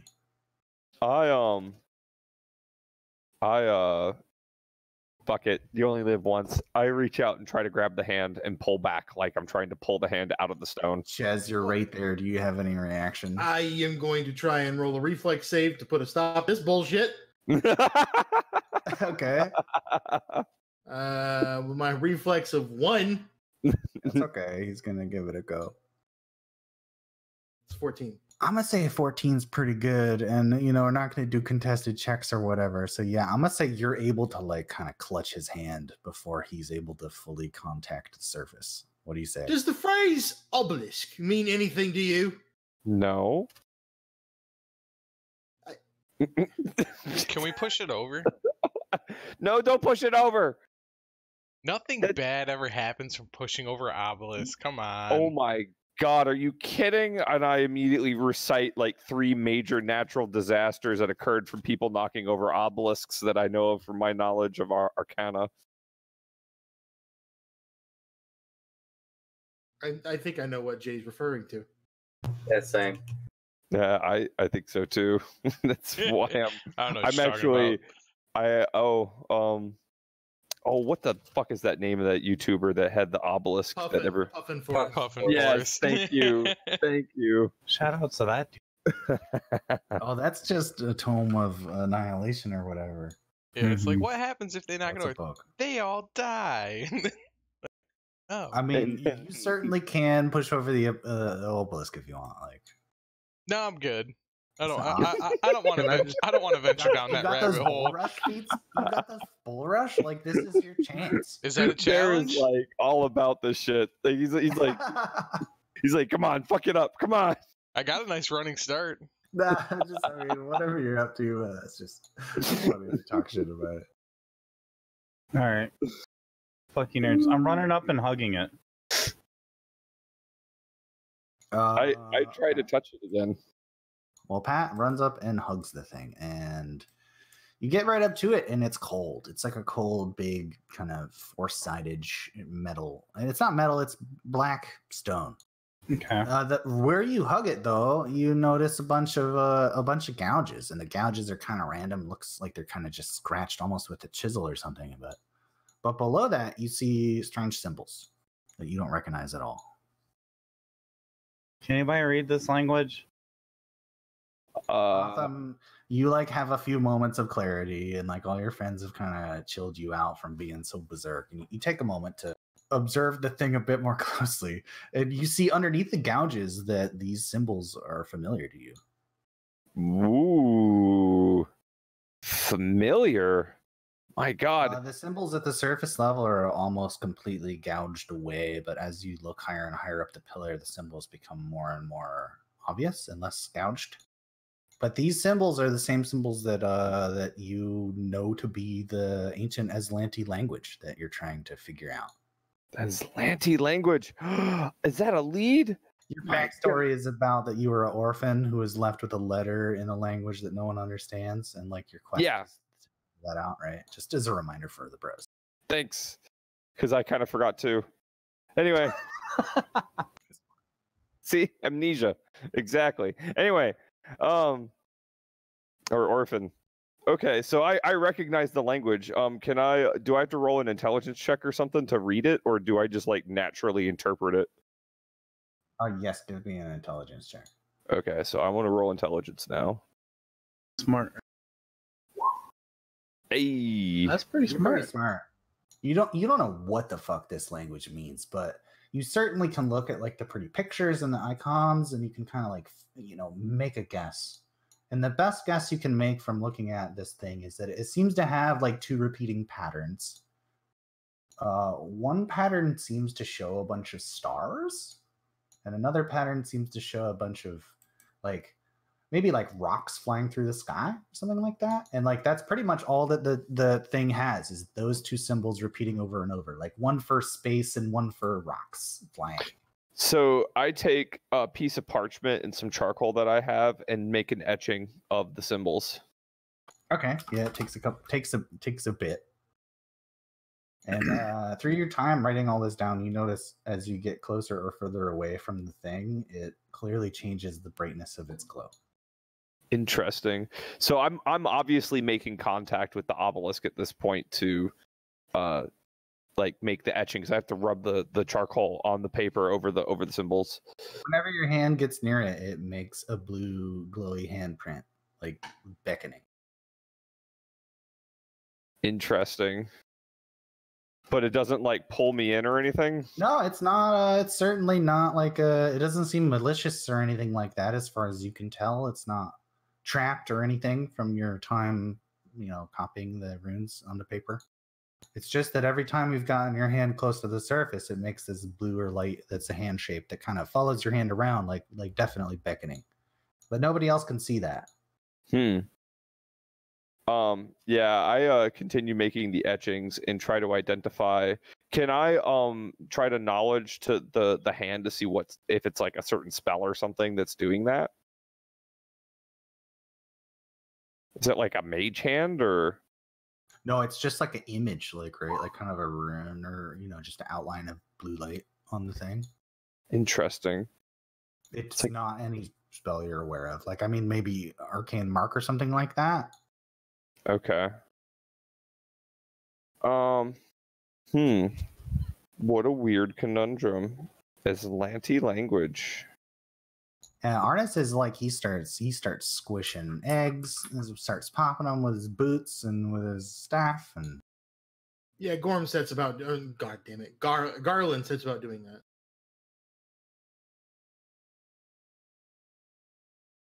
Squishing eggs and popping them with his sword and stuff like that. Barrel will crush his pile at the bottom. Arnis is completely doesn't notice anything going on. He's not interested. He's just smacking eggs and being pretty happy about it. Can I climb the top of this thing? Okay, yeah. This thing is about 15 feet wide and about 30 feet tall, and it seems like as it goes up higher and higher, it gets thinner. Mm-hmm. Yeah, there is a flat top though, and it does seem like it's 5 foot by 5 foot square. 30 feet up there that you could balance pounced. Give me an acrobatics monkey check. Monkey man, acrobatic. Hoo-yah! Everybody's popping eggs. It's a funny scene. Pat's running up the pillar, and it's like a real slick pillar. But he's a goddamn ninja, and he's got these little boots on, like the toe ninja boots. He's just gripping the surface like a gecko. And he climbs up faster than you could imagine. And Pat, yeah, you get up high. It's a beautiful sight. You can see all around. There's not much more eggs than what you can see currently. They're all pretty much in this area. Mm-hmm. And the mushroom forest seems pretty localized. Otherwise, it's just kind of a big piney woods as far as you can see. Okay.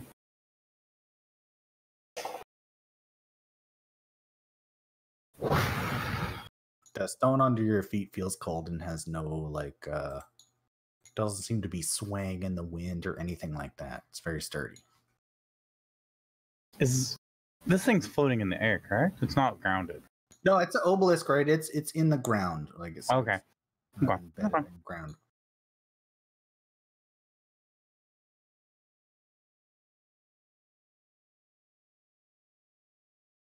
So yeah, what would you guys like to do? Apotham, are you mentioning to the guys that there's a blue hand thing? Yes, I am. I'm telling them, and I'm trying to grab the hand and shake hands with it and shit, and play with it. Well, don't you see it? It's right here. I'm pawing at it and messing and touching it after I finish my etching, and I told you not to touch that.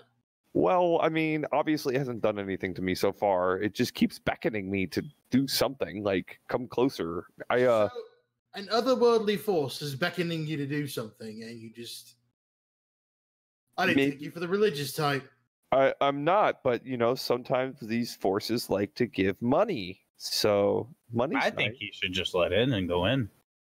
I sort of prop myself up as leaning on it with one arm, or my elbow leaning on the side of the obelisk. See, it's not that bad. I'm putting weight on it and stuff like that. Are you putting your hand on the light hand shape? Yeah. And I'm leaning. See, it's not that bad. I'm just sort of leaning there, just goofily. Make a will save. Oh shit. Oh shit. Sorry about Hey.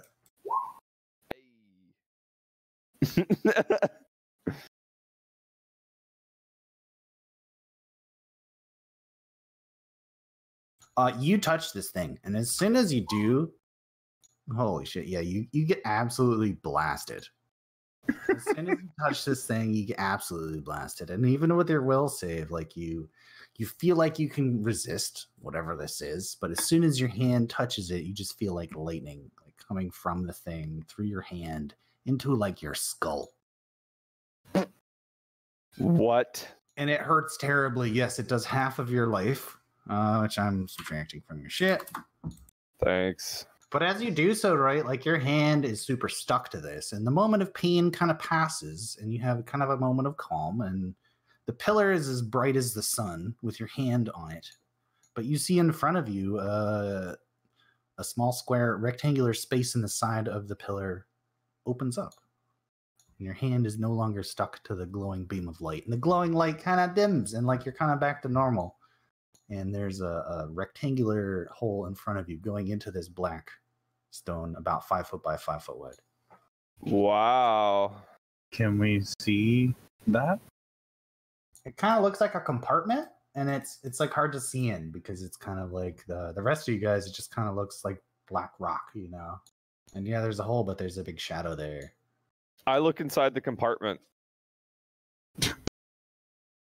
Inside the compartment, there's no lights or anything, but inside there, it looks kind of like a shelf or like a cubby or something. And on the shelf, there is a dark gray rectangular object that lies on inside there. And it has like dark lines that cross it in kind of a intricate pattern. And certain parts of this thing are clear glass. It's about 3 foot long. I grab it and try to take it out of the obelisk. And you're dead. You are dead. You obtain ancient relic. Oh, god damn it. This is blank.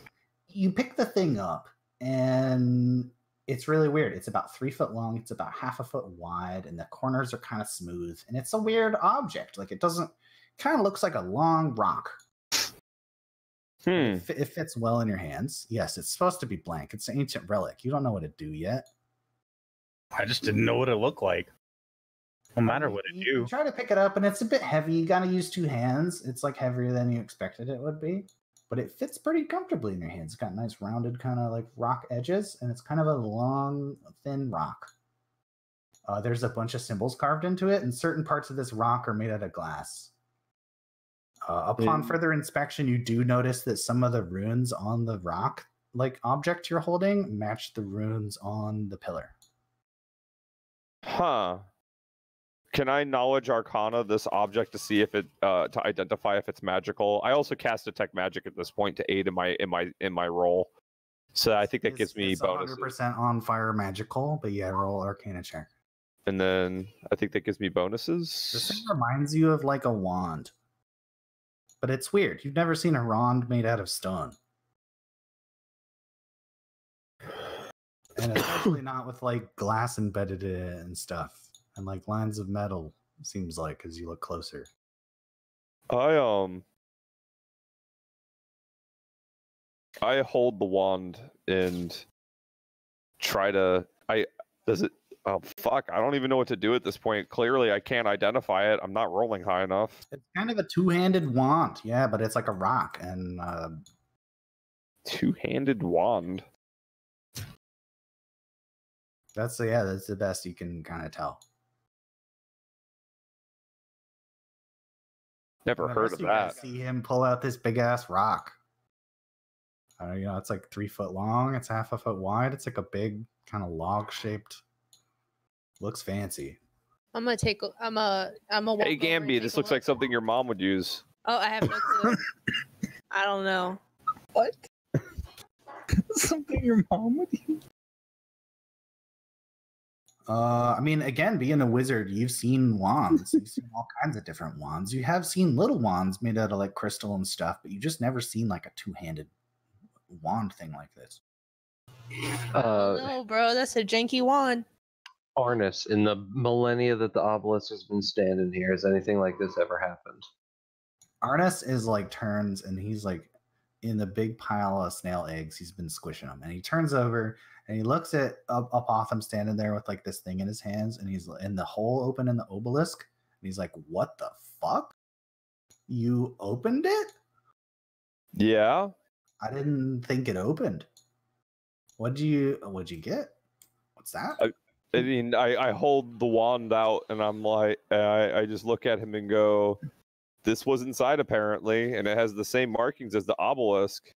He kind of flinches back, like he does not want to be touching or near the thing. And he's like, "Oh, okay. Well, could you help me smush some snail eggs, I guess? Are you Sure. I've never seen it do that, but Arnis, what is this obelisk? I have no idea. I mean, during training, we get sent here to slay these snails, and that guy, what's his name? The Valsbo. He's always yelling about stuff, but he just keeps coming back. He says, we don't really understand it, but he keeps coming back. It only takes a week or two. You guys have defeated him before?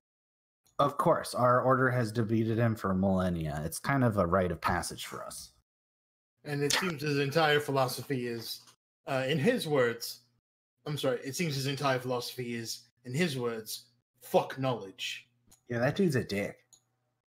I'm not really sure what his problem is, but he keeps coming here, he keeps laying snail eggs, and he makes a snail army, and he attacks the library, and we come and wipe him out, and it's just it's a cycle.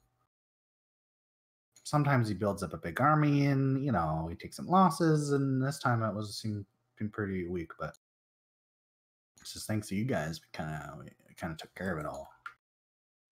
Has anybody ever investigated the source of the creature? Do you have any? We've tried to speak to it before, but I think as you can tell, it's not a very talkative. I mean, it's very talkative, but it's just not really. You don't want to have a conversation with that dude.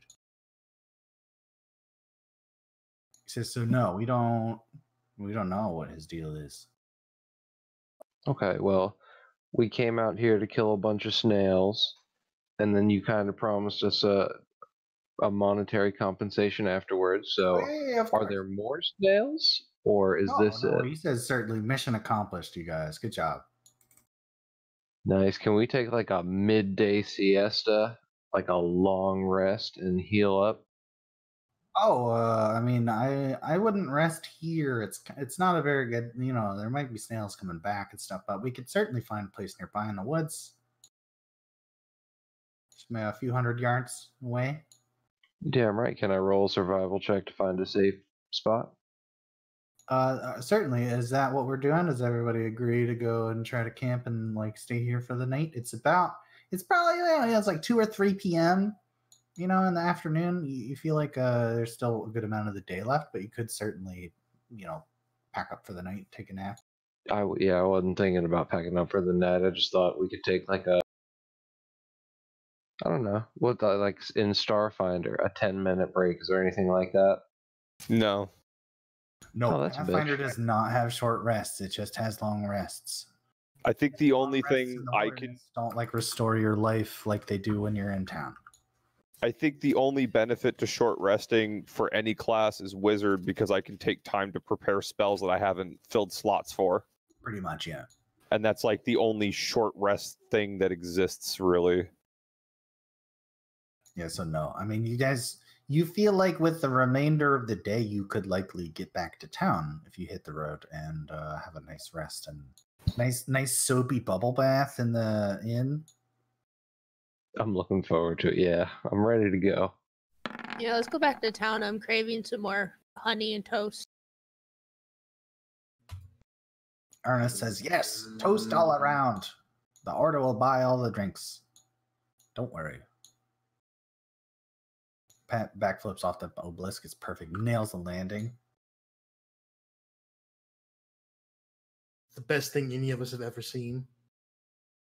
We cut back to travel sequence. You guys, it was a goopy battle. Everybody's boots are all gooey and snaily, and it's kind of gross. But Ernest is super happy and super proud, and he's leading the way.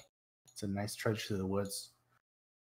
You are reminded of your other side quest that you garnered in the inn. Diamond dust. You are asked about. You guys are at the Mushroom Forest, but you remember about that. You had a quest to go find orcs in a cave nearby as well.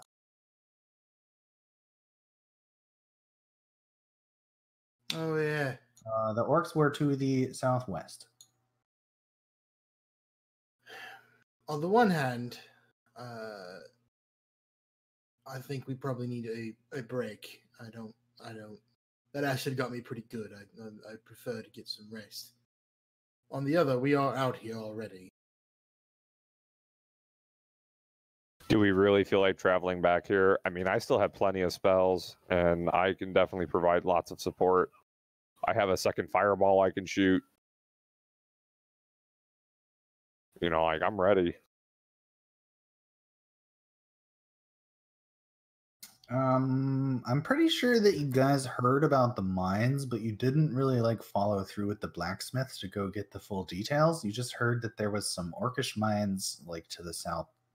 I thought, I mean, the way I understood it was that she did give us all the details in the bar and was basically like, yeah, if you go to the mines and bring me back some diamond dust, or at least get it coming back, I'll help you. I'll make your gear. Is basically the way I understood it. She certainly gave you the bare minimum, yes. But she had a long day, and she was not about, she wanted to take a break from work talk, and she was like, "Come see me in the morning." So, well, I mean, yeah, you certainly got enough to like you feel like you could probably find the place. Okay. So yeah, it's pretty much. Do you guys want to go back to town, or would you guys like to go on the other side quests that you obtained? These are all choices. You taking a vote, or somebody's just gonna throw it? Fuck it, we can go on the side quest. The guy who's the most dead said he's ready, so that's kind of on him. We can go. Wait. Oh yeah, that's right. I lost like half my hit points, didn't I? Oops. Oh, that's right. You touched the bloody obelisk and got yourself bloody shocked. Bloody shocking. Come here. I walk over to Chez's character. You're giving him the good touch. He Roll gave the me the good touch. There's Ooh. Damn. So I'm back to normal. That's just serious. Sweet. Somehow I suspect you've learned nothing from this experience. Nope. But I really appreciate the heal. The rare Chez typo. Say what? Oh yeah, correct. I'm making fun of your serious ones. Oh, serious ones. Serious. I want you to keep that, by the way. Yeah, I'm not changing that. They're serious wounds. Your character now has a lisp. Yeah. Serious ones. Why so serious? That's hilarious. Just kidding, but No, you're Sneaky Pal looks patched up. okay. So yeah, you guys want to go have a nice, relaxing toast in the inn? Sounds like. Yes. not. Why? Yeah, no, you got all healed up. Do you? Oh wait, yeah. Heal. Yeah, Let's go. you're back at full health, right? We have an idea of. Do we have an exact route to where we're going? All you were told was to go southwest to the Orcish mines. Can I identify orc tracks? Do you have tracking? Would it be a survival check? So you're like in the woods now, and you guys have been kind of traveling back towards town. You certainly can make a survival check to look for orc tracks. I mean, if anything, we have a half orc No. here. He should be able to track himself. You also have an NPC with you who is available for stuff, but Hey, maybe I'll the do this NPC tracking knows shit. where it is. yeah, you take a look around and like you're following the kind of slimy trails you followed, in here and back out. You certainly are not able to identify any orc footprints, but you do see some other footprints that seem to be kind of coming and going that are like booted feet, humanoid.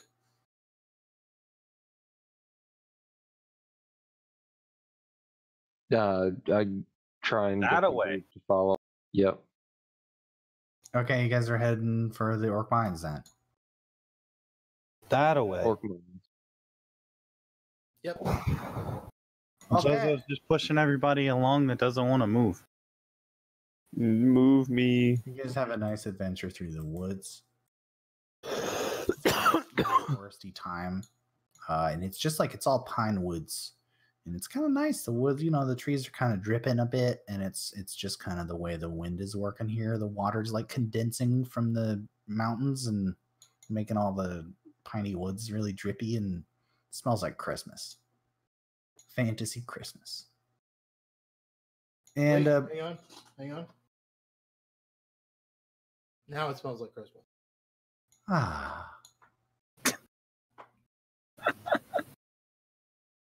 You guys, you head west straight through the woods. Barrel with you're a ranger, so I mean, like, this is your jam. And again, I want to reiterate that usually here this would be like a random encounter check. But you guys got a ranger now, and it's like it's easy. Like you're easily able to sidestep any signs of danger or any kind of like creatures or anything like that. It's no big deal in these woods where you've grown up your whole life. And you eventually find your way to, it's kind of like a cliffside. And you found a couple cliff sides through here, and there's a couple natural caves and stuff, but you find one cave that particularly is really well built up. There's like wooden timbers around the edges. It's about 10 foot by 10 foot wide entrance, and you can clearly identify tons of booted footprints coming in and out of this hole. We approach out the front mine. of the mines. There's actually a sign. It's sitting in the. It looks like there's like a hole, and then there's a sign next to it. Like it's kind of been ripped out and thrown over there on the side, and it's upside down. But you come up and you see a sign. You flip it over, and it looks like French. It looks like which French. which in my world, I guess, is Elvish. I guess so. I guess you would understand it, but. It says Le Caverne de Chaluchon. I'm sorry. That was exactly how it sounds. Le Caverne de Chaluchon. La Caverne de Chaluchon. We. Cavern's the solution. There you go. Chaluchon. Croissant? Close. Yeah.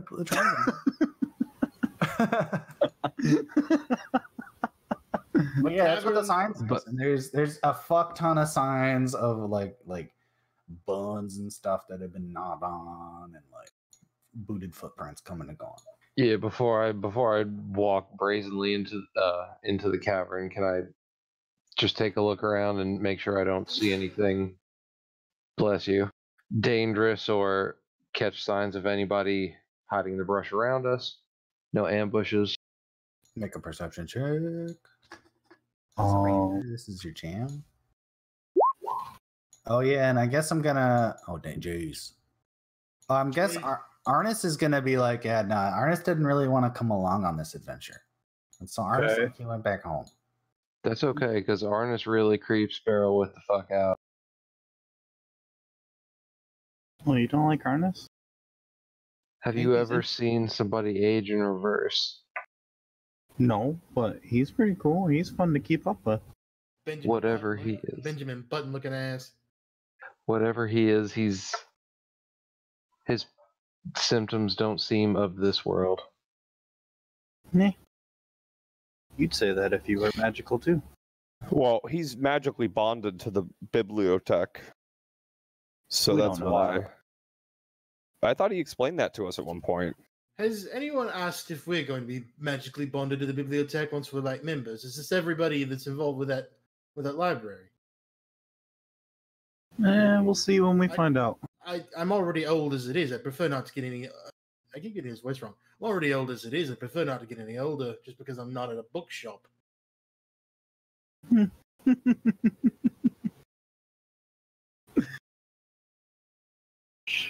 So, perception check. I just want to make sure we're not getting fucked as we walk up to the door. Yeah, Barrel with perception check. puts You one look around finger. in the woods and like you kind of scout. You disappear off into the woods for a sec, and you circle around. And there's certainly nobody in the general vicinity keeping an eye out for you. But then you kind of like go up to the actual cave entrance and you peer in, and you certainly can detect like gases, coming and going from this entrance. Like it. There's probably a lot of creatures in this cave. And looking at the Gases? ground, they all seem like, just like breathing, right? The air's not still. It's not just wind kind of coming and going. It's definitely like that there's a bunch of creatures in here breathing. And the Nasty cave's smell. kind of been designed in a way to like allow the ventilation. And all you can notice is just boot prints coming and going. Many, maybe 50. This is supposed to be a mine. There's no there's no like rail tracks or anything laid out. There's no carts, no mining equipment, pickaxes. I assume, do we all have torches in our inventory automatically? You have that written in your inventory? Not all of us do, but me and Amanda have all of the level 0 cantrips, which include light. So Perfect. If you don't write shit down, you don't got it.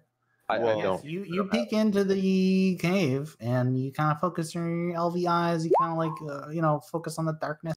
And you certainly do notice train tracks. Look, what do your special eyes see? My brand. Specialize. From And yeah, fishing. you guys all find yourself in the entrance of a deep, dank cave. And next to you is a bunch of train tracks that seem to go off into the darkness. And there's a cart here that looks like it would ride on the tracks, but it's all smashed and beaten and bruised. And it's clearly like well worn, and it looks like the miners probably use this to like bring ores in and out. Are the wheels still intact at all? On that cart on the ground, Yes. there are a few wheels that you can see from here still on it, yes, but the rest of the cart structure is kind of shattered. And with that, we're going to take a quick break. 5 minutes, 10 minutes. yeah, 5-10 minutes. Everybody have Cool. a restroom and a snack. And Yeah. a drink, and we'll be back at 11:25 for BRB. Okay. Yay. Yay! How you been, SB? Eh. Are you enjoying the show? Oh, yeah. I've been kind of mostly in the background listening. Where's your character, bro? Come on. Fucking, you want to be discovered in an orc cave? Here you go. Discovered naked and tied up in an orc cave. Yep. Technically, I was supposed to get off sooner and get here sooner, but the problem was they didn't have 3 closers, and I was going to be like, yeah, I'll just close. Whatever, need more money. And then the bitch of the fucking dish crew fucking had to complain. I was like, nope, no, I don't want to anymore. That bitch. Like, I was going to do it because I knew it was going to need to be done, but he just had to whine and cry about it. So I was like, now I don't want to. All right, we're gonna hit the restroom. I'll be RB.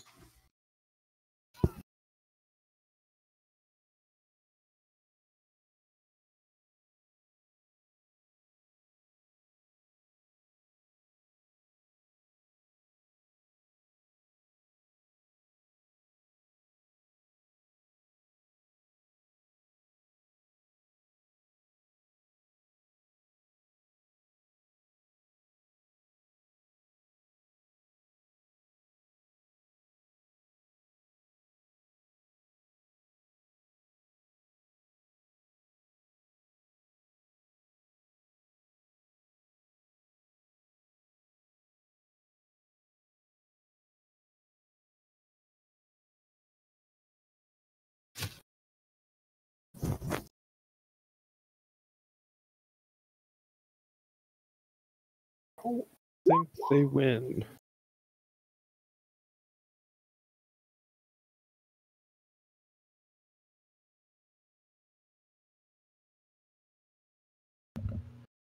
I will be right back. I'm gonna restart my. Okay.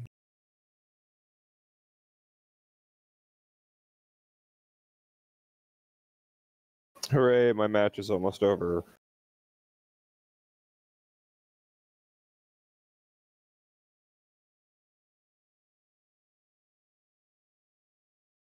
Jay, do you also include the breaks in your videos? Sometimes. No, I was just wondering.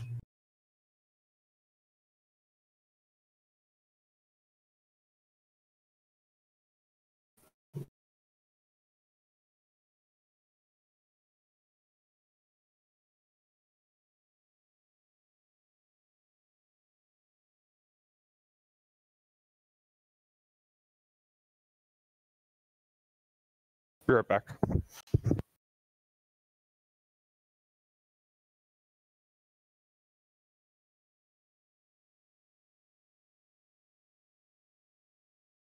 I recently tried out the whole League of Legends, like, team fight tactics, whatever the fuck. Mm-hmm. Gotta say, I kind of like it, but I don't understand it. Watch Scar. Scar goes into a couple of details about the game and how it's. I mean, I kind of watched a video about it, and it's like everyone has all these different kind of strategies, and It's very random because of its way it works.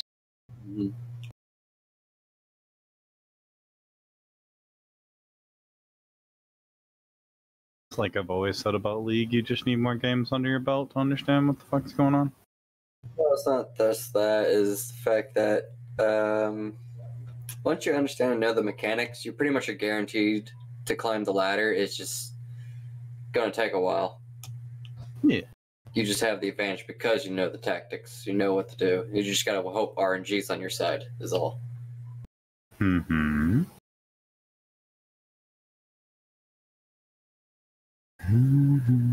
Trust me, I know that all too well. Like, oh, I'm gonna get this, and I'm gonna keep getting them, and all of a sudden, stop getting them. Hmm. And you're almost level 3 on something, and like you just never see it again the entire game.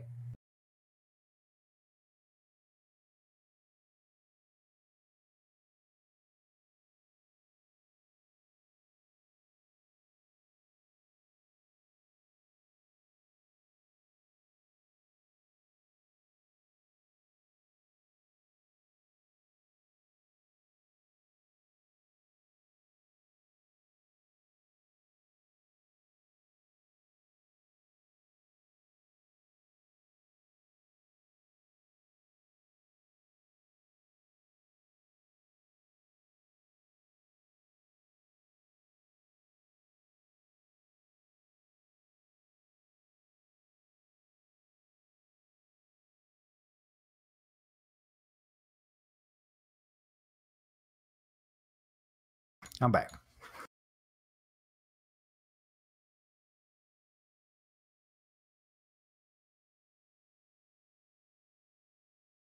Welcome back.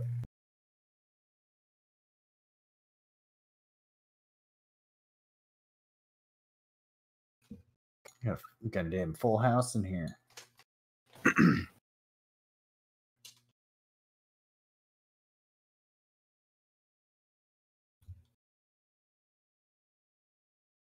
My mom gave me some cold chicken strips.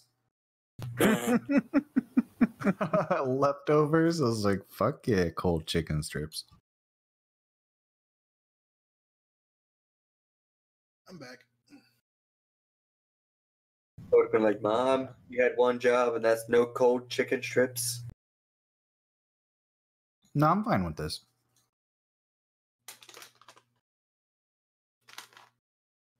Now, are these baked, grilled, fried? They're KFC chicken strips. Fried. Deep fried. Probably, yeah. I know because I used to work there.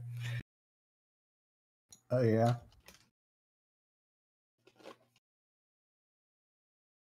I heard some shit like Colonel Sanders went to go to KFC's and like the gravy sucked and like he would like throw a big fit. And then the dude like quit. Like he like didn't want to be associated with the company anymore. I mean, I've always heard that he was like a real, like, hard ass mean person. But he hasn't been alive in I don't know how long. This gravy's bullshit. You're all fired. Pretty much, What? that's the stories I've heard. Let me show you how to make the fucking chicken.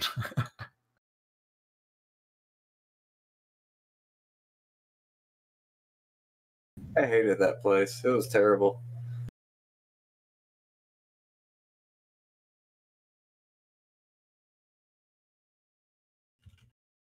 The reason why that place closed down anyways. I mean, hell, they tried to make me serve green chicken. That's disgusting. Yeah. Like I said, there's a reason why that place shut down. And I'm just surprised it took as long as it did.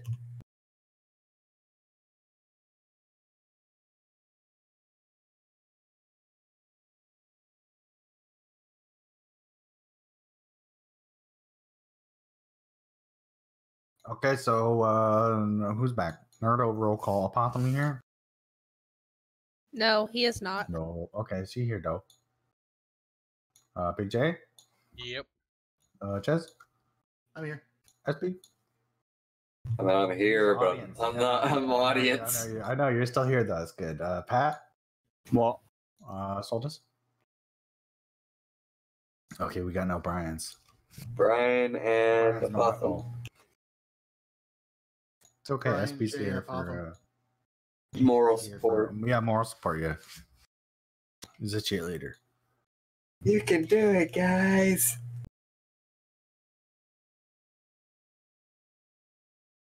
Give me a tea. Alright, fuck you guys. We may have to stop here pretty soon. My general medication is catching up with me. I'm back. Welcome back. We just need Apple and Ches. Yeah, I mean, we can stop whenever you need, man.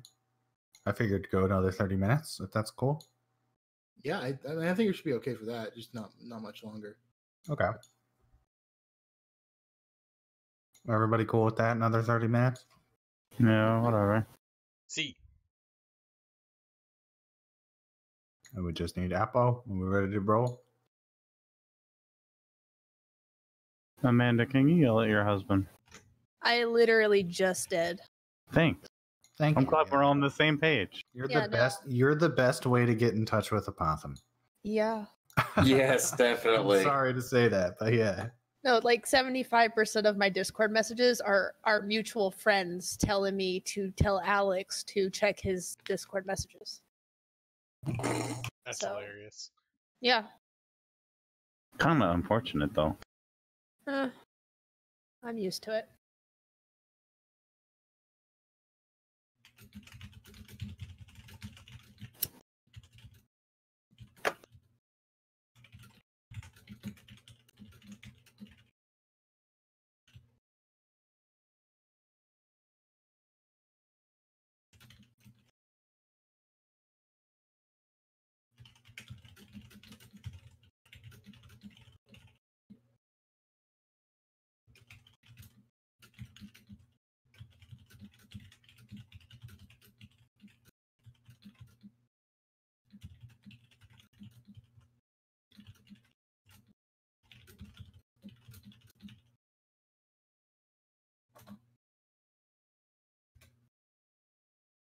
This has been good for me. I've had been mildly panicky all day.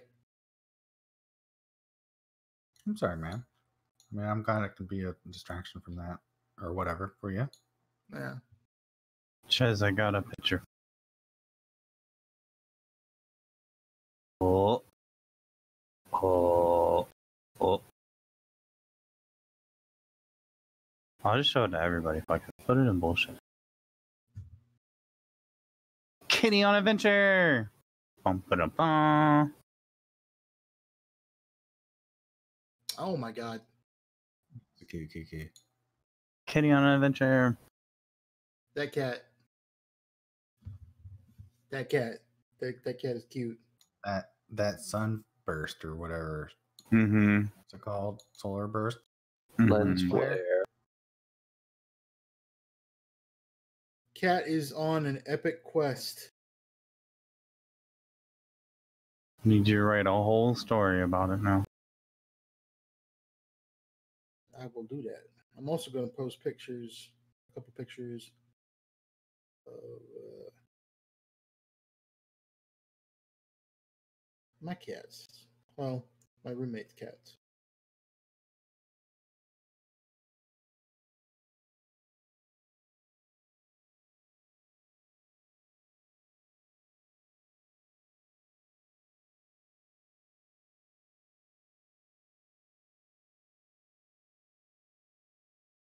What the fuck? I gotta sort out some photo options on my phone so this thing's not taking up 6 megabytes of picture. Just uploaded to Google fucking I'm back. shit. You all right? Okay, cool. I think we got everybody. Ever take a shit so big that your pants fit better? Bro, Oh, I don't need to know that. You're telling your wife to pinch it off. Do we have a barrel with? Yeah. I don't think I need to worry about my Okay. diet at this point. I just hang out with you guys. It's fucking grossing me out and I won't want to eat anything. There you go. There. Man down. Who? Big J. Oh Do no. what? I'm here. You here? Okay, you here. Okay. Okay, so back into it. You guys find yourself in the entrance to a cave. There's a whole bunch of smells and a whole bunch of snorts, and you can hear clearly like things breathing and things. It sounds like workers mining. Like there's metal hitting stone and like stone hitting the ground and like grunts and stuff. Can I search for traps? Yes. All right, Yeah, so this is traps. going to be at a +2 now because of my feats and stuff. Pat, I heard you started making a plan. What's your plan? So my plan was to see how many wheels existed on this cart, right? Upon closer inspection, there are only 2 wheels on this cart, and they are on opposite sides of the cart. It's kind of smashed. That works. All right. Potham, you look around, no, you don't see anything that looks like traps. There are like tracks that appear well worn and in good condition. Okay. Mechanical kind of stuff you can see. I'm With gonna that perception check, you do feel like there are a bunch of orcs right around the corner, though. I stealth. Oh shit. And I try to hide in the along the wall like this. You are snack man. You try to snack up. And look ahead. You're a bit further into the Le Caverne de Charluchon. And you do note that up ahead there is more tracks. And there are 3 carts that appear in relative functioning order, as well as a bunch of barrels kind of piled up in the corner. And yeah, you peer around in the corner, like you just get a glimpse around the edge of like a dude, and like it's a orc. Clearly, he's got green skin, and he's swinging a pick at the wall. And he's grunting. I continue to stealth up one more tile and stay like up against the wall as I stealth towards him. I assume what's the lighting like? Is it really well lit, or is it kind of like dark and gloomy? It's pretty dark in here, yeah. Okay, so I'm assuming I probably have some bonuses right now to my concealment then for staying flat against the wall and it being dark. So I'm gonna do one more 5-foot step and peek around the corner like this. In the wall? I mean, I'm kind of like. There you go. That's better. Okay, I'm gonna do this. Take another step up around the corner, and you see a whole bunch of orcs. And the big orc in the middle of like, there's all miners, and they're all kind of chipping away at the wall. And the big orc in the middle of all the miners looks right over at you and snorts and roars. How does he see me? Initiative. Doesn't he have to He take a sees perception us. check? He has dark What's vision because he's perception an checks? orc. That don't occur in the chat. Yep. He smells man Sorry, flesh. man. You know, sometimes you Man do get flesh. spotted even though you roll a 30. I knew I should have used my Vanish Wand. These. Yeah, what are you doing with your two-handed wand? I pocket that shit Okay. for the time being. It doesn't fit in your pocket, but that's okay. Or, you know, I know what you mean. backpack. Damn, people with them rolls. Roll that initiative, Gotham. You have not yet. Take your token first, remember? There we Roll go. up. We Chaz them is in boys. there, Pat's in there, Barrel With is in there, Gamby's in there. Okay, What's good. important is that I'm before the enemies. Gamby, you are first. Yeah, you hear a snort, and you see your friend try to sneak around the corner, and you hear like a snorty shout in the distance, and your friend kind of jumps, and you're the first to react. What would you like to do? Gamby moves up. Oh, it's and Gamby. Awesome. Cool. I'm gonna go ahead and fireball.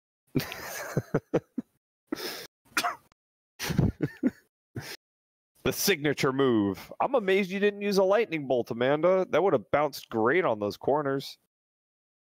You know, I actually haven't even added lightning bolt to my spell. Oh, well, never mind then. Gamby cares not for such things. 66. Okay, so you're aiming for right in the big cluster of dudes. I should get all of them from right here. There are 1, 2, 3, 4, 5, 6.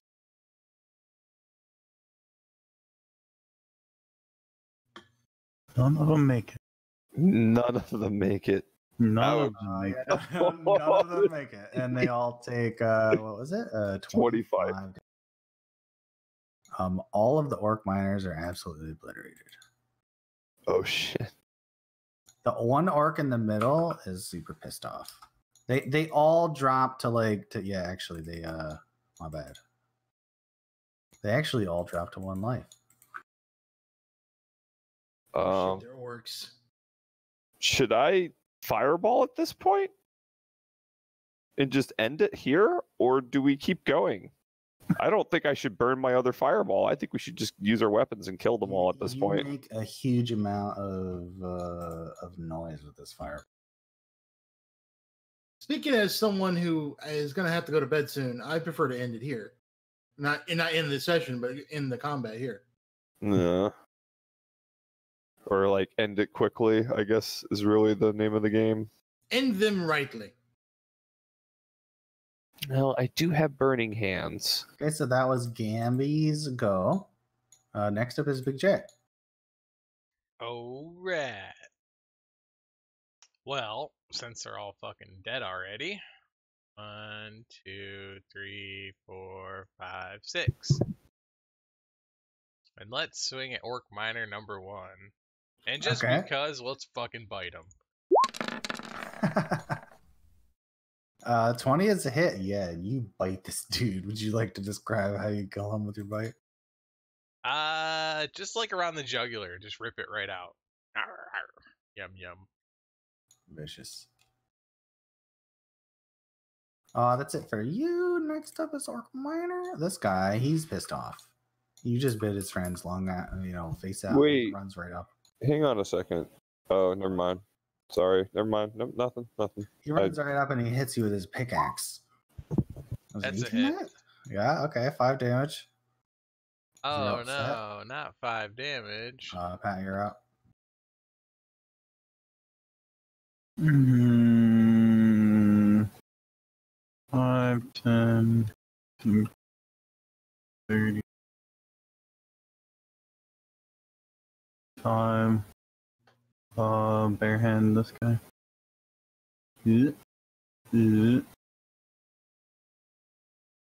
Please? What are you doing? Character Been hitting that sheet's guy? not opening? Oh, there we go. My character sheet wouldn't fucking open. I closed it on accident. Do you have it minimized? Sometimes it does it. Yeah. Does 18 hit? Yeah, 18 hits. You just clobber this guy's brains out. Mm-hmm. Mm-hmm. Orcs are easy. That's it. For you? Yeah, that's No. it. You're up.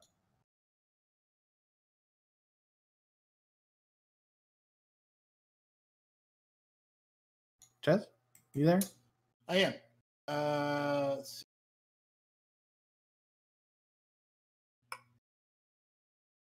Um.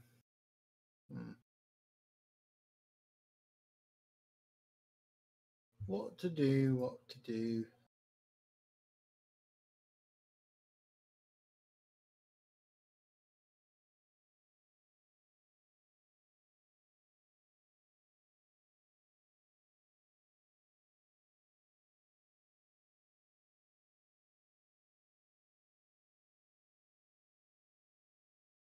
Uh. Come on, lad. Let's behoove these motherfuckers. I don't have much in the way of ranged attacks except for radiant burst and a burst of radiance, and I don't want to. A worst of Wadians? A waste of radiance, and I don't want to. I don't want to blend that yet. So I'm gonna just double move, and I'm actually gonna double move right here just in case Apothon decides to fireball anyway. And that's gonna be my turn. Okay, yeah, Pat and Ches, both you kind of peer down that hallway and you see a little bit more revealed, and there clearly are a bunch of orcs down that hallway who are pissed off and see that you know, like they heard that huge amount of noise. One of them comes flying out of the darkness. Out of the darkness, which is that's my DM phrase, I think. Comes Out of the orc darkness? minor. Yeah, out of the darkness. That's my DM phrase, I think. I just fucking eats himself. So Dude, he fast. just jams himself into the wall. And next up is your boy, your favorite. You'd know him. His name's SB. Can you control that thing, SB? The 1 HP orc? No, the other one that's over here. Wait, I thought the Berserker had a lower initiative. This is the new one. Out of the darkness. Yeah, I can control it. Out of Oh, the darkness comes your own friend to kill you. Not this again. He's the angry orc monster this time, though. It's your turn, SB. Alright. Studying that sheet. Well, it didn't show anything special about it. No, there's not much special. You are a monster. Pretty much. Okay, I gotta remember how to do this.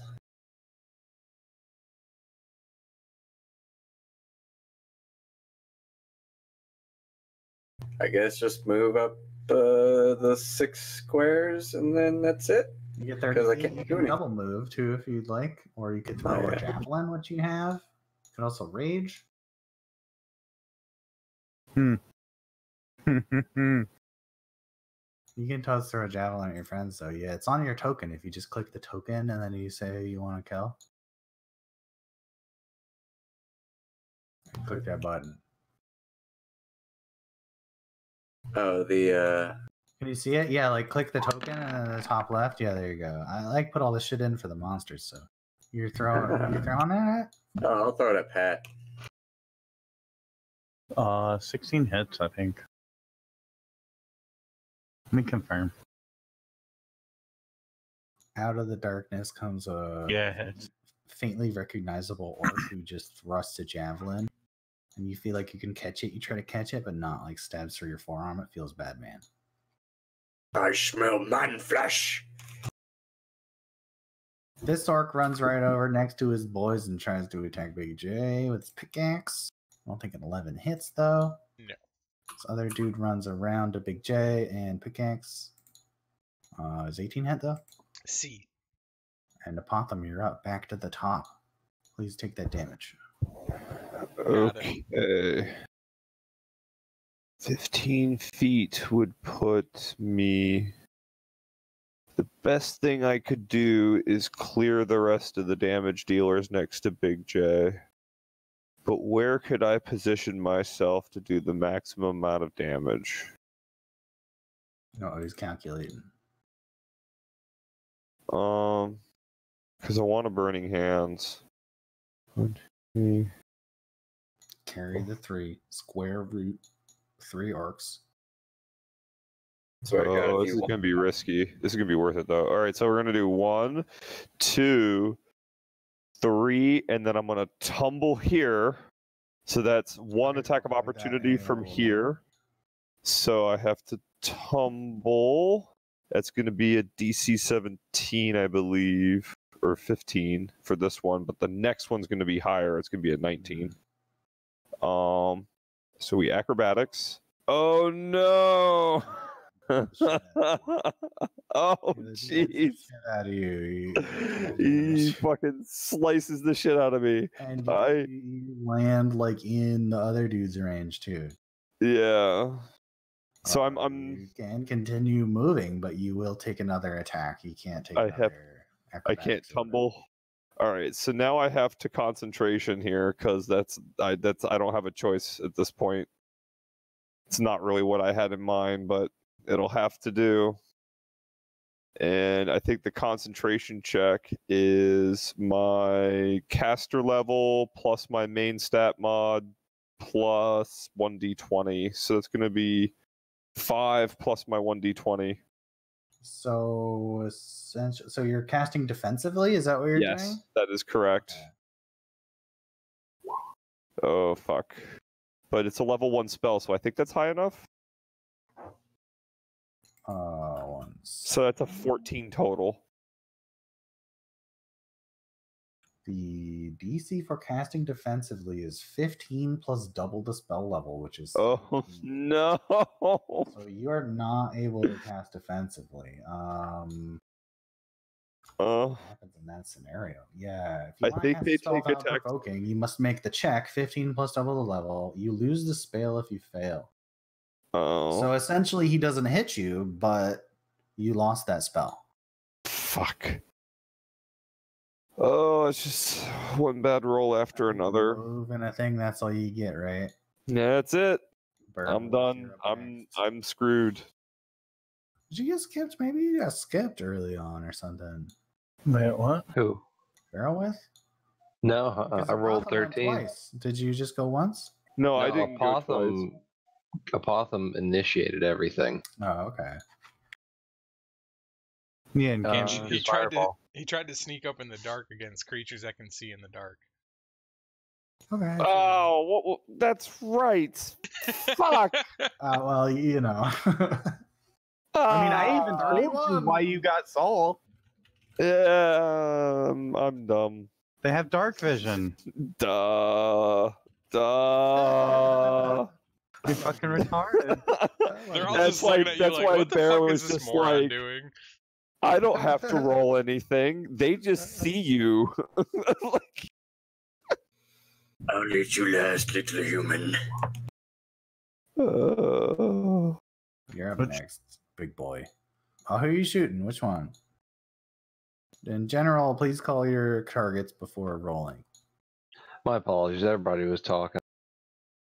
I had pinged him. That one top left. Okay, The one yeah. that took a swing at. You pull out an arrow like Legolas, and you just you go right through that. He falls. He's like pinned to the wall. So can I try and take my second shot at the miner off to the right? Yeah, definitely.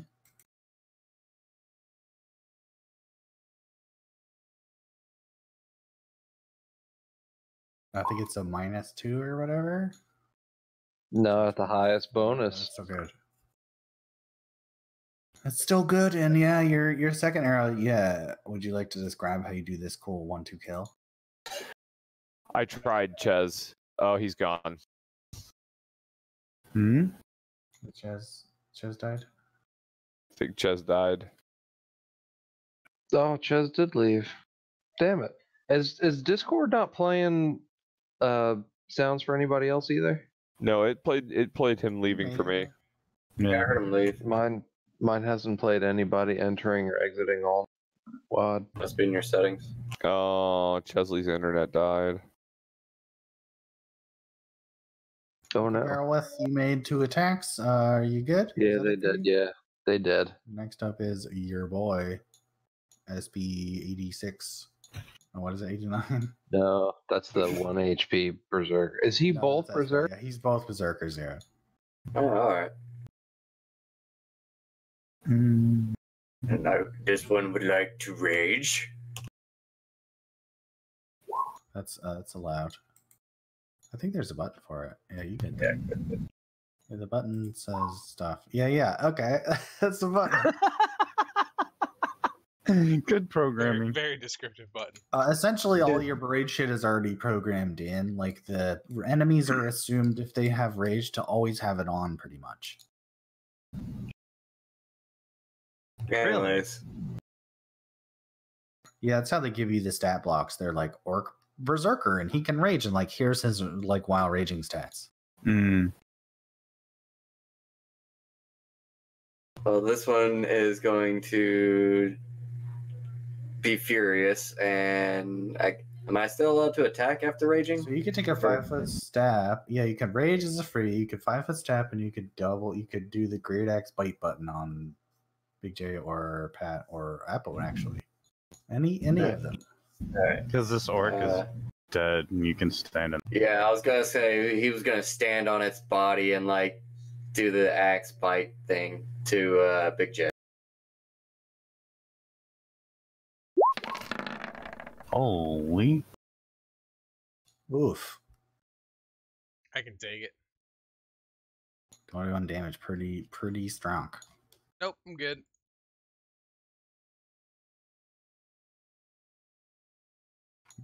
Got any shit talk with that? I'll show you what a real bite is. This guy goes at Apple, misses. This guy from the darkness runs up a bunch. Other guy from the darkness. Oh. Okay. More dudes from the darkness trying to get up in there. And Gamby, you're up. Oh, I think I know what Gamby's gonna do. You do? I think so. You ain't Gamby. Yeah, you don't know me. Do the opposite. Be a Fireball? dick. What, you married to Gamby or something? No, you ain't. Fucking scorching ray popping from the back. You don't know me, bitch. Rah. Just leave the party.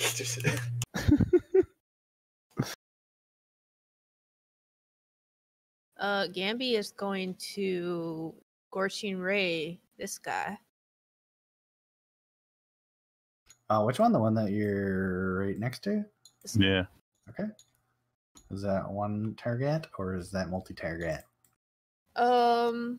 It's one target. Well, it's 2 rays, and I can choose different targets. Oh, okay. But Okay, cool. that. So, it's- Range touch attack. so first ray on that dude. 14 hits. Ooh. And for 22 damage, you absolutely obliterate that one. Oh, okay. Well, then the second ray gonna go to the berserker behind him. Uh-oh.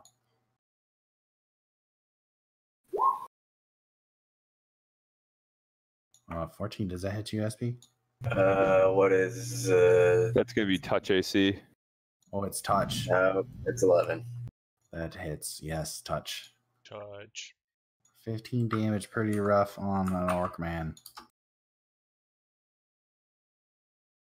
Pokes around the corner and just 2 shots. Next up is Big J. All right. Well, kind of boxed in, so I'm just gonna start with my full attack on the berserker. That includes the bite full attack, right? That's everything. Yeah, you can do all your attacks if you don't move. All right. For 1 So HP. I'm not moving, so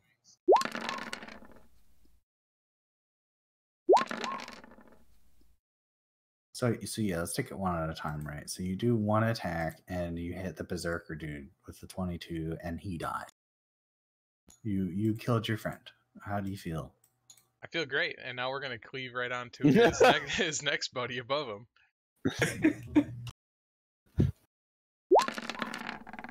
So was that you see this one? We're gonna go one at a time.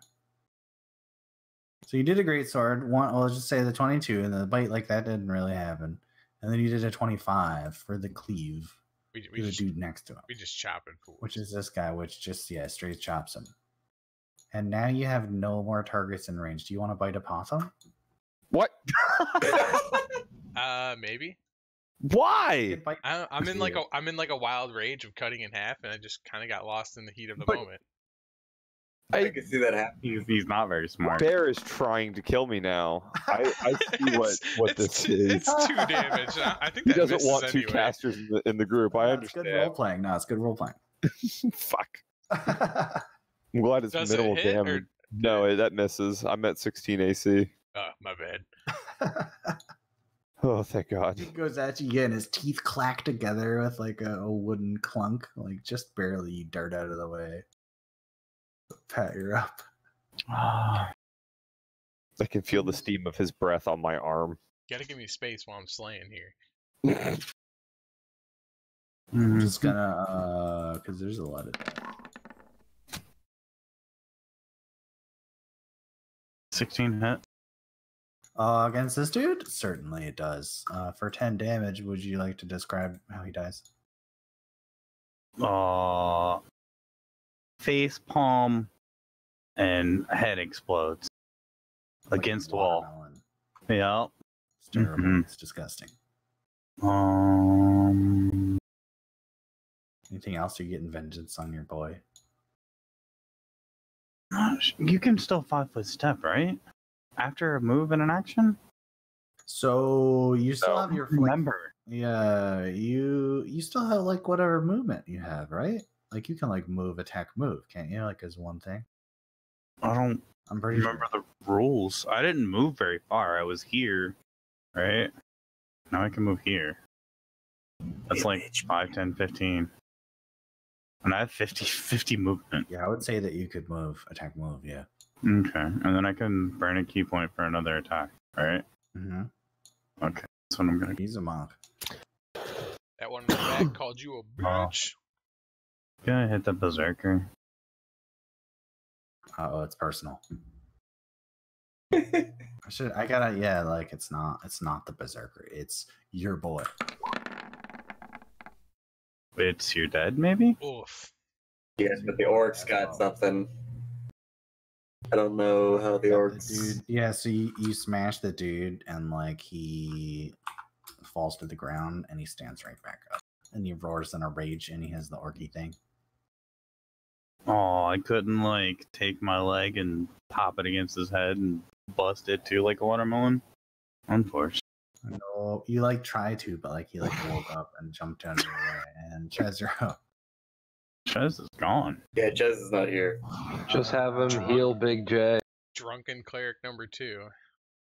Yeah, Chaz is like, the fuck, I don't know what's going on, I'm confused, okay, I'll touch you. And he touches you and you feel a lot better. And Orc Miner's up next. He jumps over his boys and he tries to swing at Pat. I think a 12 hits. Yep. Probably hurts a little. The 23, you mean? The 12 is a damage. Well, 12 damage, you know. Yeah. Please take that. Next up is your boy SB. He's trying to kill you. I just noticed you changed it. Okay, I'm moving my icon to look towards Pat. But you will die by my Full hands. attack. Oh, Oh, you swing The the 24 great axe. Yeah, swing the great axe and he jumps out of the way, but then you just take a big chomp out of the dude for 14. Please take that.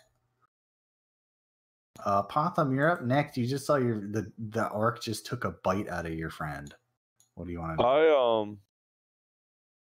I'm gonna tumble away from this guy like All this, and oh my fucking god! Are you Oh, serious? my God. Okay, miss. But at least it missed. Oh my! Can I keep going since he didn't hit me? Yeah, sure. Yeah. Yeah, okay. At least I That's get like your to- second one acrobatics check. It's really stupid because I know you have high acrobatics. I do. I have a bonus of 10 to it. Yeah, me too. That feels bad. It's so bad. I only have to roll as a 5 or better, for goodness sakes. Now the Okay. question is, do you have evasion, Pat? Me? Yes. Pretty sure. Question mark. It's a 1 feat. second loading. Yeah, I'm looking. Evasion? Yes. I have dodge. No, I don't have it. Uh-oh. Ancient relic? Oh boy, here we go. The death of Zozo. Incoming. No, I'm um I shit. Come here, I'm little kind of boy. reluctant to burning hands in this situation here. But that's kind of what I want to do because it'll get everything, but it's also gonna hit Zozo, and I'm worried. Try it. Fuck it. All right, well, I burning hands then. I'm gonna burning hands. And everybody take a reflex save, and I roll 3d4.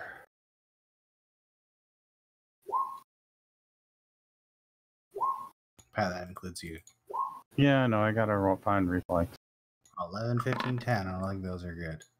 So, the reflex save is 16 in it? no, it's 13 for this. Oh, so My God. Orc Manor 1 makes a save, and the other orcs, would you like to describe how they are burned to die? As the flame shoots out of my hands, they all scream in agony and burn to ashes in front of me. And Zozo says, "Extinguish me!" And with that, your boy Espy gurgles and dies. How much damage did I take? 6? Yeah, just 6. Barrel with all that remains is one orc. How would you like to take him down? Or no, We there's two would orcs. just like There's to two orcs, step actually. up. Or is the last one? Oh, okay. Back into Zug. the corner. Zug. We just want to step up and kill that one up above Big J. I'm amazed at how tough these 6 HP orcs are. Like, I was hoping to kill Pat. just right through his heart. Arc ends up pinned against the wall, but like an arrow stuck in the rock. You get that second shot. No, because I used the within 30 feet precise shot feet. Okay, that dude's dead. Gamby, you're up. One more arc. How do you put him down? You guys got him cornered.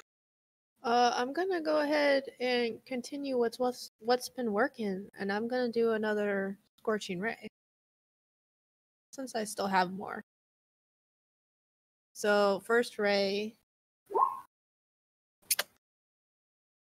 This ray obliterates the orc. There's essentially nothing left. Like the orc just gets turned into like orky mist. And with that, we drop out of combats. You successfully killed your friend. Down the hallway, you can see that there's a bunch of barrels in here that seem like they're kind of like nice sealed barrels. And you see like all the mine carts and stuff around, and this looks like the beginning of a great adventure. I searched the area for diamond dust. Oh, you checking out the barrels? Yeah. There's a bunch of barrels over here, and you pop one open. This barrel is filled with gems. What kind of gems? There are numerous ones: emeralds and rubies and miscellaneousness. I immediately dumped the entire barrel into my backpack. What? Are you taking it all? I try. I have The dark, rest of you I guys have see- dark vision yeah. too, motherfucker. The rest of you guys see him like with a full backpack of gems, trying to put more gems in the backpack than will fit. And like you just like as I like start to like walk around, all you hear is clink, clink, clink as all the little gems are like mulling about inside my backpack. When did Up you to start here. wearing armor? That backpack should be shredded with all that weight. How much weight of gems are we talking about? It's a whole barrel of gems. It's large. Like a barrel as tall as me, or like dwarf-sized barrel. oh geez. Okay, so I'm not. Yeah, no. I look for all the diamonds. And no, there don't appear to be any diamonds in these barrels. But you open up the other ones, yeah, and it's just tons of gems. Can I roll like appraise to see what this is worth before I go too far? In Bear Fantasy Land, the gems all magically vaporize, and everybody gets 250 gold.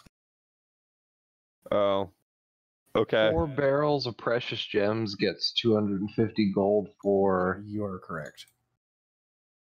You also look around in this room, and on the wall, you see there's some weapons that are dangling there. That look like they're in pretty good shape. There is it's kind of like this second room looks more like equipment storage. So there's like some minecart parts and some helmets and stuff in here. But amongst all the junk you see, there's a Masterwork Greatsword and a Masterwork Shortbow. Boop, boop, boop. Huh.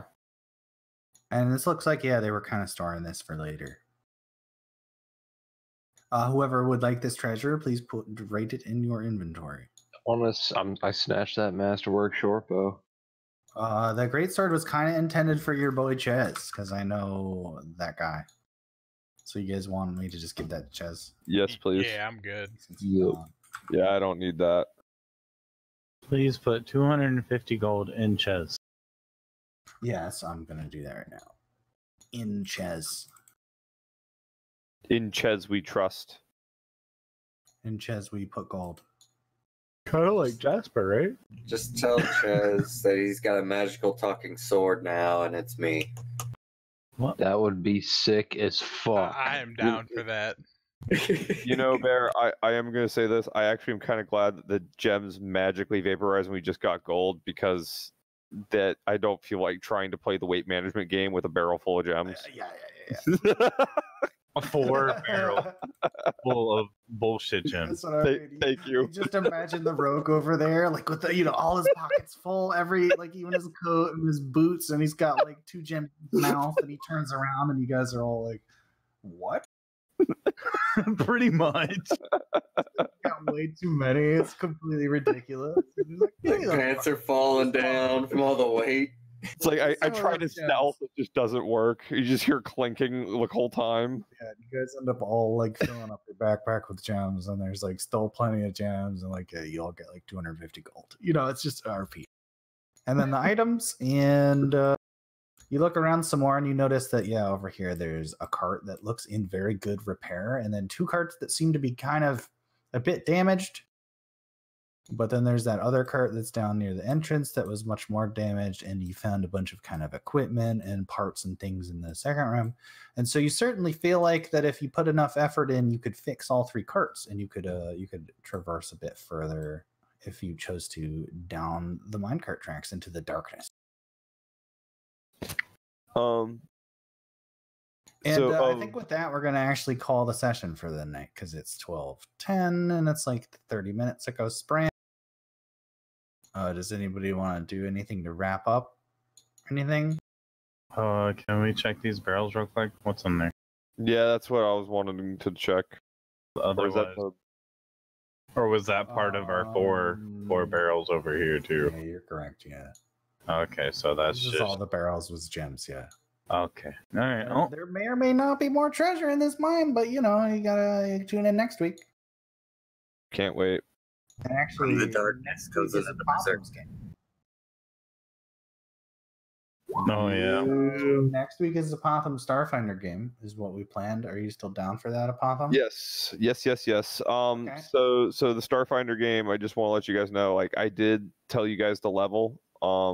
At some point, maybe earlier in the week, each of you, like as you got time or whatever, we can meet up. I can help you with leveling if necessary.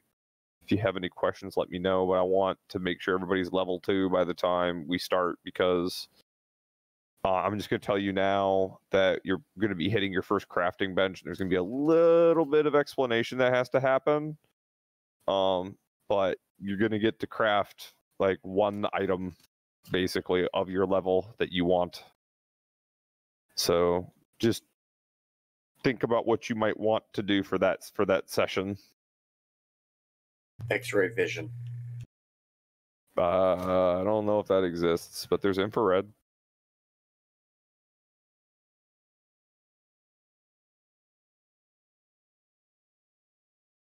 Enlargement ray.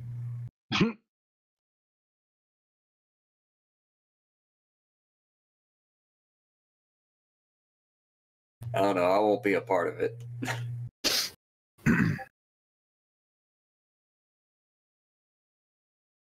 Okay, pin in that shit. Got the next schedule. The 24th? Did I get that wrong? Yeah, it's 25th. My bad. And the 1st. Yeah, I'm bad.